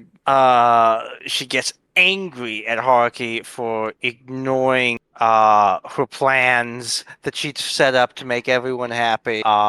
And she's Haruki shows up. She thought he'd abandoned her. She just spitefully lashes out at him. She goes, and she's like crying, and it's one of these things where we've never seen her totally break down like this. No. She is totally at her most vulnerable. She is totally lost, and you finally feel like you've found the real her. And all of a sudden, Haruki tells her, "Well, I've chosen you. I want to be with you." She can't believe it. She can't process it or anything. And they get together, and there's a nice little epilogue where Chiaki basically describes in terms of how Haruki vowed to help her heal. And she basically says, to a great extent, I already have, but I still act up a little just because I enjoy doing it and help comfort him and be familiar and everything. Uh, and Yeah, that's. that breaking down was an act in itself. It never Uh, ends. It never ends. no, she didn't say that the breakdown was an act. No, She okay, said, I'm joking. I've read it, but that's what you. That's the moment of fear you get at some point when you read the dialogue at the very end, and you say, "Oh shit, is she yeah, gaslighting me?" yeah. I say the biggest. She's both fascinating in terms of, on the one hand, being she's able to show this like effortless intimacy and sort of like almost motherly love towards Haruki and whatnot. And then at the same time, she can just morph into like totally cold and closed off.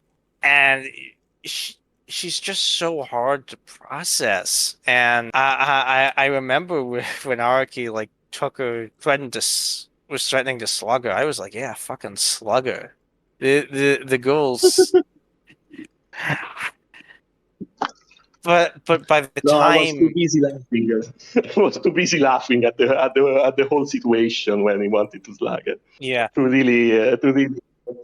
Like it sucked to be him, and if I was him, I would have definitely committed spousal abuse in there. But yeah, it was too funny for me to be immersed in the moment when she gaslighted us the whole time, laughing my ass off.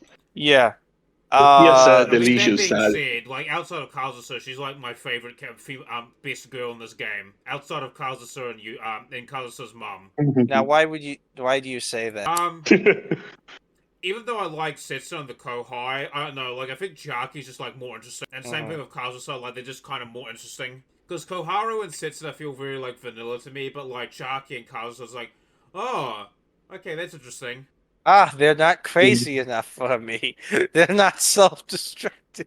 But that's what makes it. We I'll get the say final with results last Chiaki, time. what Chiaki does, what makes her really special is you can see how much over the course of her route you see her start to slowly break down, and that's what sort of starts winning you over to her, and you start to pity her and feel for her, and it's that result, and Haruki starts to animate this as well, which causes him to side with her But, and ultimately decide to stay with but her. again, is she gaslighting us even now? I feel like in a way it's left open. You know what I Mm, mean? Yeah. a little bit. Not Yeah. completely, but yeah, she was absolutely shook in the moment and so on and so forth. But breaking down is a little bit. Breaking down is a little bit too perfect to ensnare our Haruki. You know what I mean? Sometimes Mhm. it feels like. Like yeah, like So that's the you thing with know, her.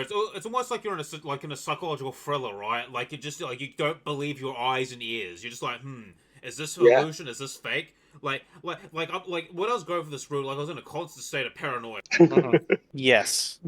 Now, you people, if I can interject for a minute, like you people insisted a lot that I play this route, and I must at the same time cuss at you, as I said in the chat, and thank you because it's an amazing freaking route. I think it's the I mean, best you literally written compared route me and in Heraclius, on some ways. The Stasi agents, when we didn't Hmm? con you into playing Tsukihime. By the way, we might do Yeah, the Tsukihime Stasi next agent after this. was. We might do the OG Tsukihime after this because Oh. Mhm. But yeah, wait, my brain that's So went. that's what. Yeah, you said that you considered it in a way the best route, Fox. yeah, like on the side of how well written it is, I think it's the best written route of those I I'd have managed to to finish. agree.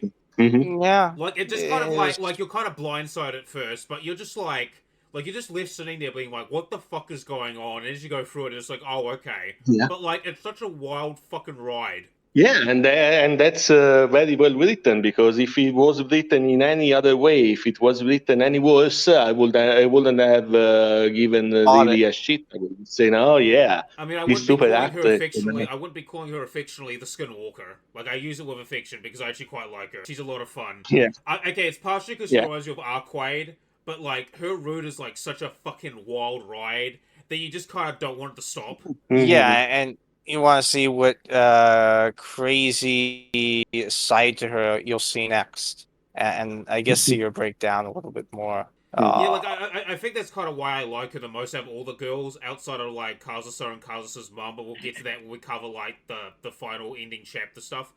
But like she's like a box or like a puzzle. You just want to you just kind of want to like poke and like she's like a puzzle, and you just want to like see what she Mhm. does next or try and solve her. mhm, mhm. Which is what is alluring about her because you can't fucking solve her because She's like a Goomba like Mhm. cube. in the if he doesn't make any mistake, she freaking disappears from your life, Yeah, up and about.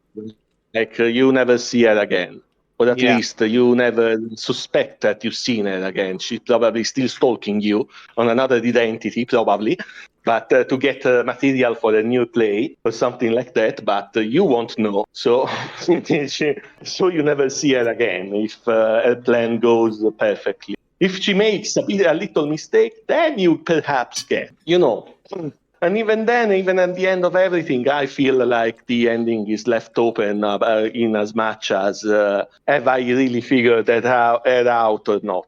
And probably not. You have not figured that out, I would say. Not completely, at least. So, yeah, she's an unsolvable enigma. And that makes her, alluring on the side of us players that walk around. Obviously, on the mhm. side of Haruki, she's a fucking nightmare, and his life will never be the same again now that Yeah, she's it's like engaged. that. Like literally going forward, like it's gonna be Haruki and Chiaki's wild ride. Like the wild ride isn't gonna stop. Yeah. It's like JoJo's It's Bizarre never going to Adventures. stop. You're going to want to get off Mr. Bones' wild ride, and there's no exit.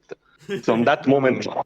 Yeah, that moment like long past is like in the epilogue where you see her like naked, like just tucked between like Haruki's bed sheets he's vacuuming. Like, listen, the time for him to get off the wild ride is gone. Now it's just Haruki's bizarre Yeah. adventure. Mhm. You're in here for good. You're never going to leave. You're here forever. And then there's just a picture of like Setsuno says like do it for her.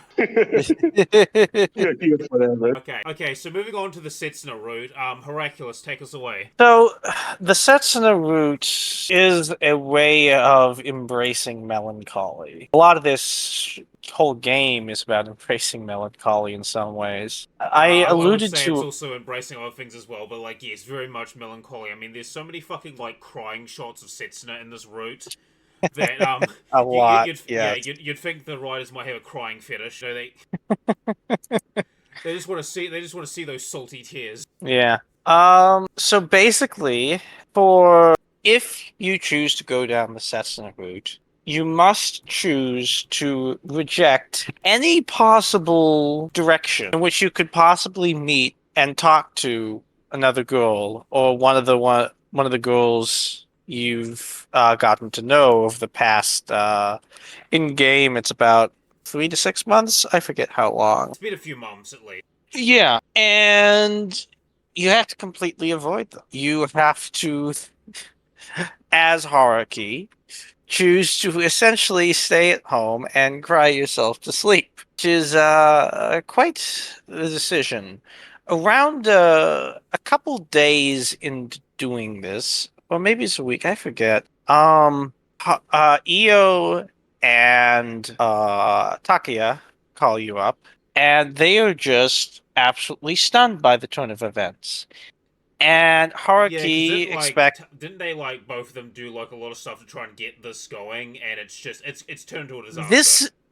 this entire thing was them plus Koharu's idea. It was all three of them working together. And it's fucking crashed and burned. It has totally crashed and burned. But Haruki, understandably, expects to just be chewed out by them because that's what he so expects. That's what he's so used to, is what he expects. And that's not what he gets at all. He No. is.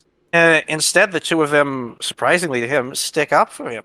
They say, "What on earth is wrong with Setsuna?" They say, "She knows that you still hold a crush on Kazusa in at least some way. Why would she force this and or decision on you immediately? Why would she force the issue of saying, if you have any lingering feelings, how dare you?" And this is kind of like leagues different than like the Setsuna we've seen before, because like before then, like Setsuna's always been like the sweet innocent girl, a little bit clingy. But we've never seen this kind of side to her, and you're thinking to yourself like, interesting. Yeah, and she's also always been the type who's been very accommodating, like extremely.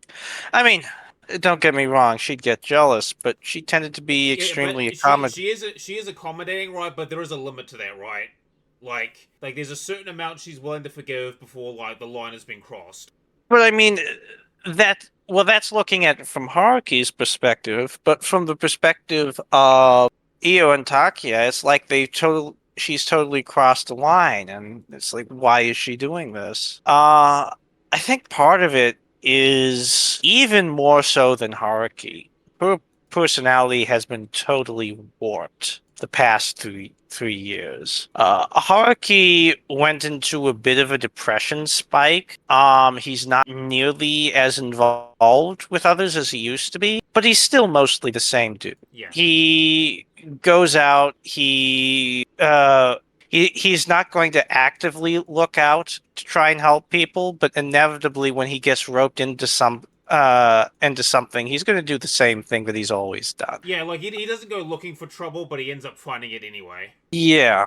Meanwhile, Setsuna, who was always a bit of a nice girl, but also had her prideful element, who also could be quite playful, who by no means was a total pushover or anything, is now a total shell. And one of the primary things you see in this is she's almost willing to put up with a lot of things and tries to keep on this facade of being a nice girl basically all times. Yes. And I guess it's kind of interesting because back in the original intro chapter, there's allusions to the fact that her school persona is a little bit of a nice girl persona. We don't get to see too much of it. And it's not like it doesn't reflect who she is, but I would say that like it's like what's the word it's like exaggerated, maybe a little bit is the word for it, like a little bit exaggerated. Like it's not like it's genuine. Like it's not like we say when she's putting on a persona. It's not like it's fake or anything. Like it is genuine, but she may not be as perfect as she seems, right? But only by slightly. Right, but what I also mean is she's works more to make everyone happy. She works to try and make sure everyone gets along. And you see that sort of pushed into overdrive in her route by closing chapter, where she has, to a great extent, withdrawn herself from all the little things that she used to do in secret that were important to her individuality. Mm-hmm. And this is slowly drip fed to you as you go through the route, where at first you realize, oh, remember when she used to sing? Gone. She doesn't do that anymore. When Too she used depressing. too depressing. The thing that she absolutely adored, that was her love in life, that she mentioned that when she went to karaoke, uh, all her friends would complain that she would hog all the time and sing the most and leave no time for the rest of them, and it was kind of obnoxious. One of the one times where her selfishness would really sort of drip out a little, she won't sing anymore. She says, I won't sing anymore. And then she'll go on little bits where she'll just disappear, basically almost willfully, as if daring Haruki to come after her, as if daring him to do something. It's almost like bait in a way, like very much how Kazusa likes to try and bait It people. is bait. It is bait. Very... And there are two things that start to break down this whole persona down. One of which is Haruki, and after about a week of him crying, the Takia and Io invite him back, drinking. They arrange to have Setsuna call him, who of course is super regretful of everything she said. She because Setsuna's always playing this game where she never would be the one willing to part with Haruki. She is totally obsessed with him. From her perspective, like Kazusa, there is no other man out there. And so she apologizes essentially over You could say it the was a bit of phone. you could say it was a bit of an outburst on her part, but like it was an Mhm. outburst came from like she's clearly she clearly is repressing something there. Oh yeah, what she's essentially repressing is, you might say, a certain amount of jealousy towards Kazusa, a certain feeling where she doesn't think she'll ever match up, and a certain fear, I think, that she'll never really be Haruki's number one, no matter what she does. I think that's a very big fear in her heart. And I think it is kind of like a legitimate fear too, because No, it is. no, I said, and it is quite a legitimate fear as well. Yeah. Because it's like what Kazusa said early in the game is that they'll either be best friends or mortal enemies. Because they're almost like even in terms of like appeal, right? Like Yes. I lean more towards Kazusa than Setsuna. But like here's the thing, it's a really close race. Like if I had to choose between the two of them, it'd still be a really close race. Oh yeah. No, you can see how easy most people would fall in love with either of them. Yeah, they're But likable. They're very likable characters and fun too. Like but with Setsuna, she's almost fallen into a sort of like self-pitying, which is almost even worse than it is with Haruki in some ways. And Haruki will make these tentative steps out at her, but he will only push so far. The one who really breaks things open in a way is Yanagihara Tomo. Bagan, how would you describe Tomo? let me go find that green text you once linked. Nah, but that doesn't describe her. That just I would describes describe her the as annoying. Setsuna's reaction. I would describe her as annoying, intrusive, I think, okay, I think there's some stronger superlatives we can use here. pushy. Yes. Like she's just kind of like generally like haughty. Like she's just kind of unpleasant to be around. I'd rather hang out with a skinwalker than this chick. And I don't care. She is the means girl's mean girl. She is the most mean girl to ever mean girl. She is, in a word, a total fucking bitch. She's honest about it. But that is true. She's honest about it. She, we see little bits of her back and forth, before this.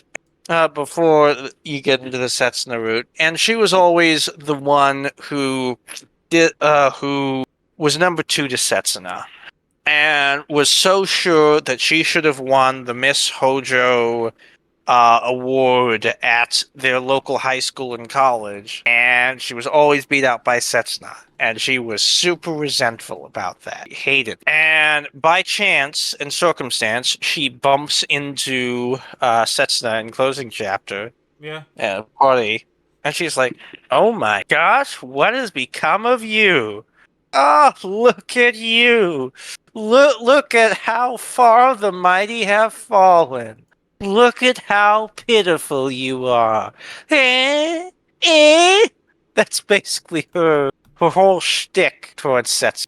But then now a normal main girl would just do that routine and then ignore her and then Yeah, and then say, leave. well, and then leave. She, for whatever reason, finds her amusing. One of the things she does for a little She bit likes is to rub it she, in. You know, it's like, oh, your hated rival is down low. Like, she's enjoying it. Oh, I found the green text, by the way. yes, Imagine being Setsuna in this road and having to be like, damn, Tomo, you're fucking growing on me. All pushy of your towering body and horrific androgynous monster face. I would totally become friends with you. Both my facade is the angelic school idol and the real me. When all she really wants to is hear Haruki play guitar again over the phone. Like, seriously, imagine having to be Setsuna and not only sit in the cafeteria while Yogahara Tomo flaunts a disgusting bento in front of you, the thick ketchup barely concealing the hardened rice and wilted greens, and just sit there, scene after scene, day after day, while she bullies and harasses you and steals choice bits from your lunch. Not only having to tolerate her monstrous fucking visage, but her haughty attitude, as even your boyfriend tells you, she sounds interesting. Don't you actually like her?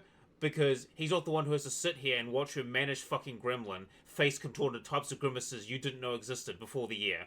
You've been hanging out with no one but a close circle of family members and old friends, and later alleged business managers for your entire college life, coming straight out of Hojo High. You've never seen anyone this fucking obnoxious before, and now you swear you can taste the sweat that's breaking on her furrowed nose as she turns up to sneer condescendingly at you.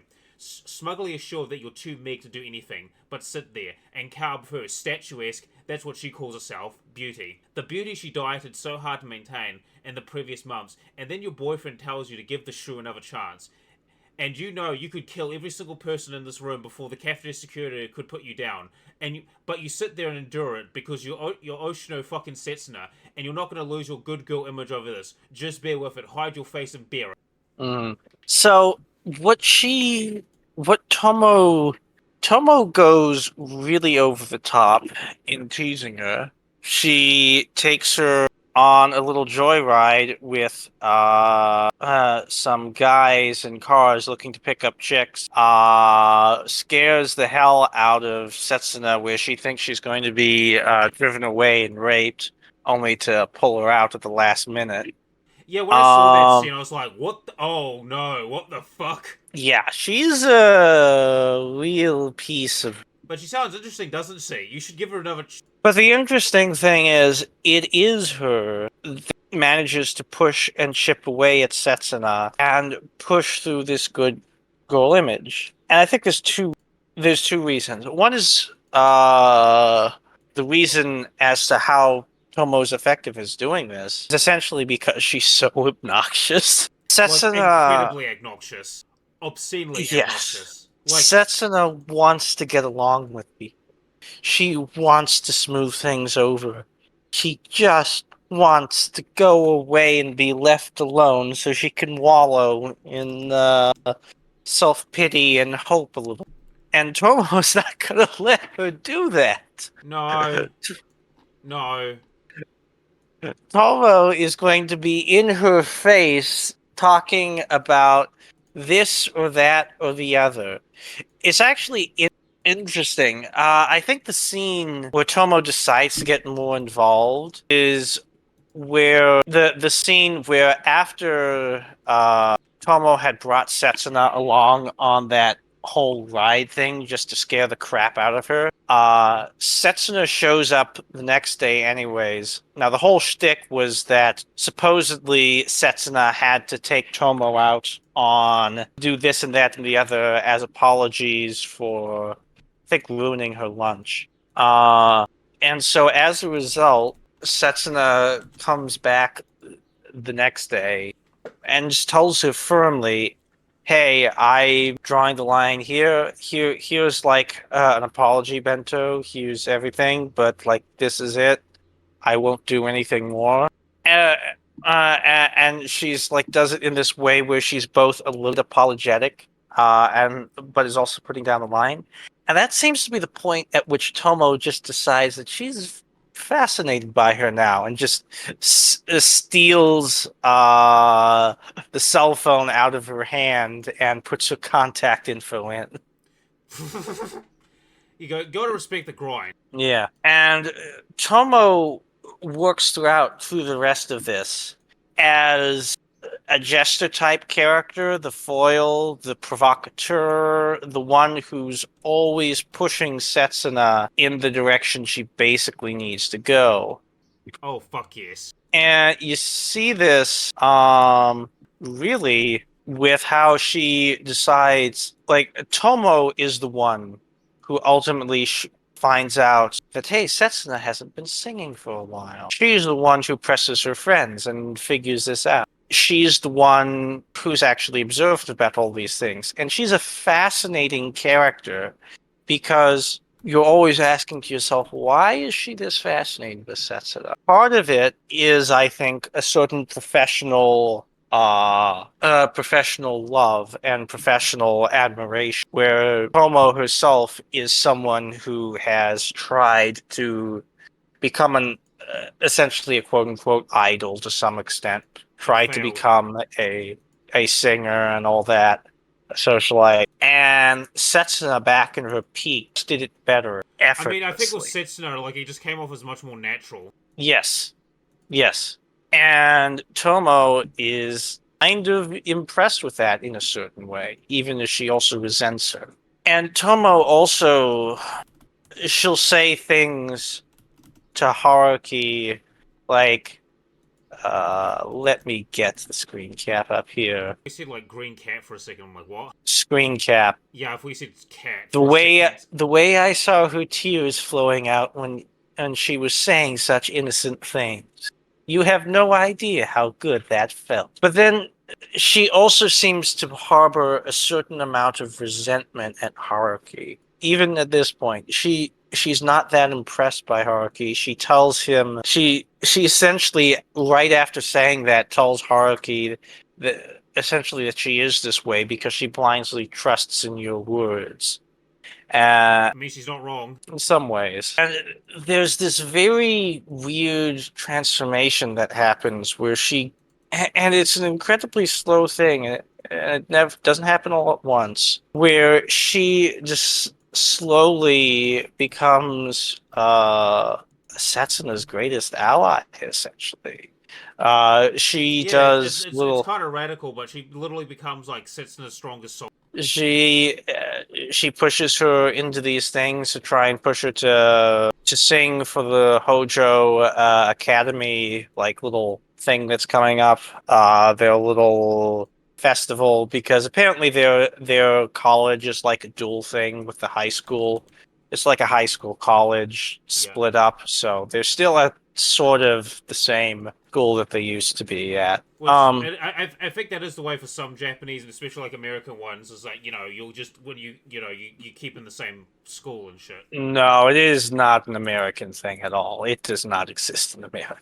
Okay, it might be a Brit, because I know that might happen in Britain or something like that, but maybe not in so much America. But I've heard it's a thing in Japan though. Mm-hmm.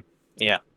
Uh, so and that leads into letting Haruki be able to try and get Setsuna to have this repeat performance, to try and seduce Setsuna essentially into wanting to sing again, and not just sing again privately, but sing again in front of everyone. And really that's sort of what she has to do in a way, is she has to reclaim her old self. And so the rest of this route becomes a story of Haruki trying to push her to reclaim herself. Yeah. And you see that with the pair of them as he starts playing guitar for her, and she's both slowly taken in, but doesn't want to sing a lot. There's a point at which he says, "I'm going to do this little concert, and I want us to do it together, but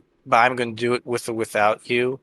And he starts just like strumming the guitar and doing all this when Setsuna comes over, and like as I recall, it's like flat out Setsuna goes, "I want to bang," and he's like, "Yeah, okay, I'm going to be doing my guitar here." But it's kind of interesting because you can tell Setsuna is forcing herself and saying things like that because she doesn't want to confront her past. She doesn't want to confront having to sing again. It's really interesting. Yeah, like I love the stage where he's just like strumming on a guitar and he's like listening and fucking crying. It's almost like they have the most intense phone sex ever. Yeah, I mean that's quite a little bit before what I talked about, but yeah, that is a theme.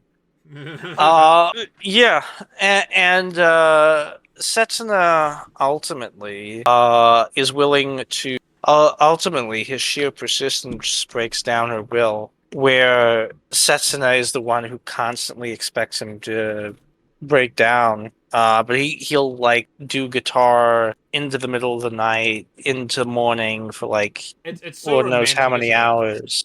It's so romantic, isn't it? In some ways, yeah. And Setsuna, just by sheer inertia, starts to go along with it. But what's even more interesting is the song they have to play because it's been played tons all over school because everyone wants to hear it again. Yeah, oh yeah. It's also thanks to the machinations of a certain skinwalker, but yes. Yes. The song they have to sing is Todo Kanai Koi, Unreachable Love.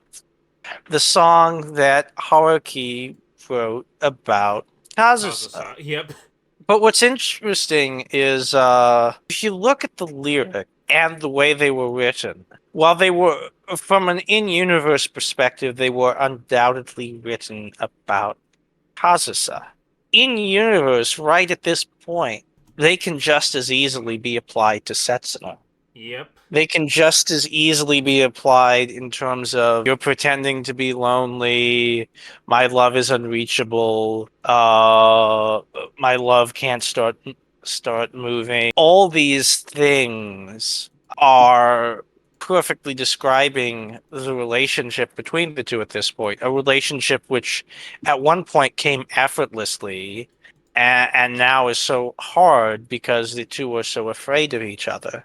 Ultimately, the ending of this route is almost a little anticlimactic in a way. Yeah, yeah, it Because is. I mean, okay, the ending CG is very pretty to look at. You know, them holding each other's like holding each other as they look at the snow. You know, the, sort of like the beginning of a new chapter of their life. But like, Mhm. yeah, it is a little bit anticlimactic. I would agree. And ultimately, the two make up. Uh, they bang for the first time, Yeah, in a while. It's been a and couple. no, ever, Oh, ever. that's right. I forgot it was Kazusa. Oh yeah, I forgot that he got his girlfriend. That's right. I forgot. Setsuna is going to fucking haunt you in your dreams, Biogunter. Fucking fuck. Yeah, I forgot. I was like, oh yeah, that's right. It was Kazusa slept with. I think he only made out with Setsuna, but they never actually had like sex. Like, Yes, yes. But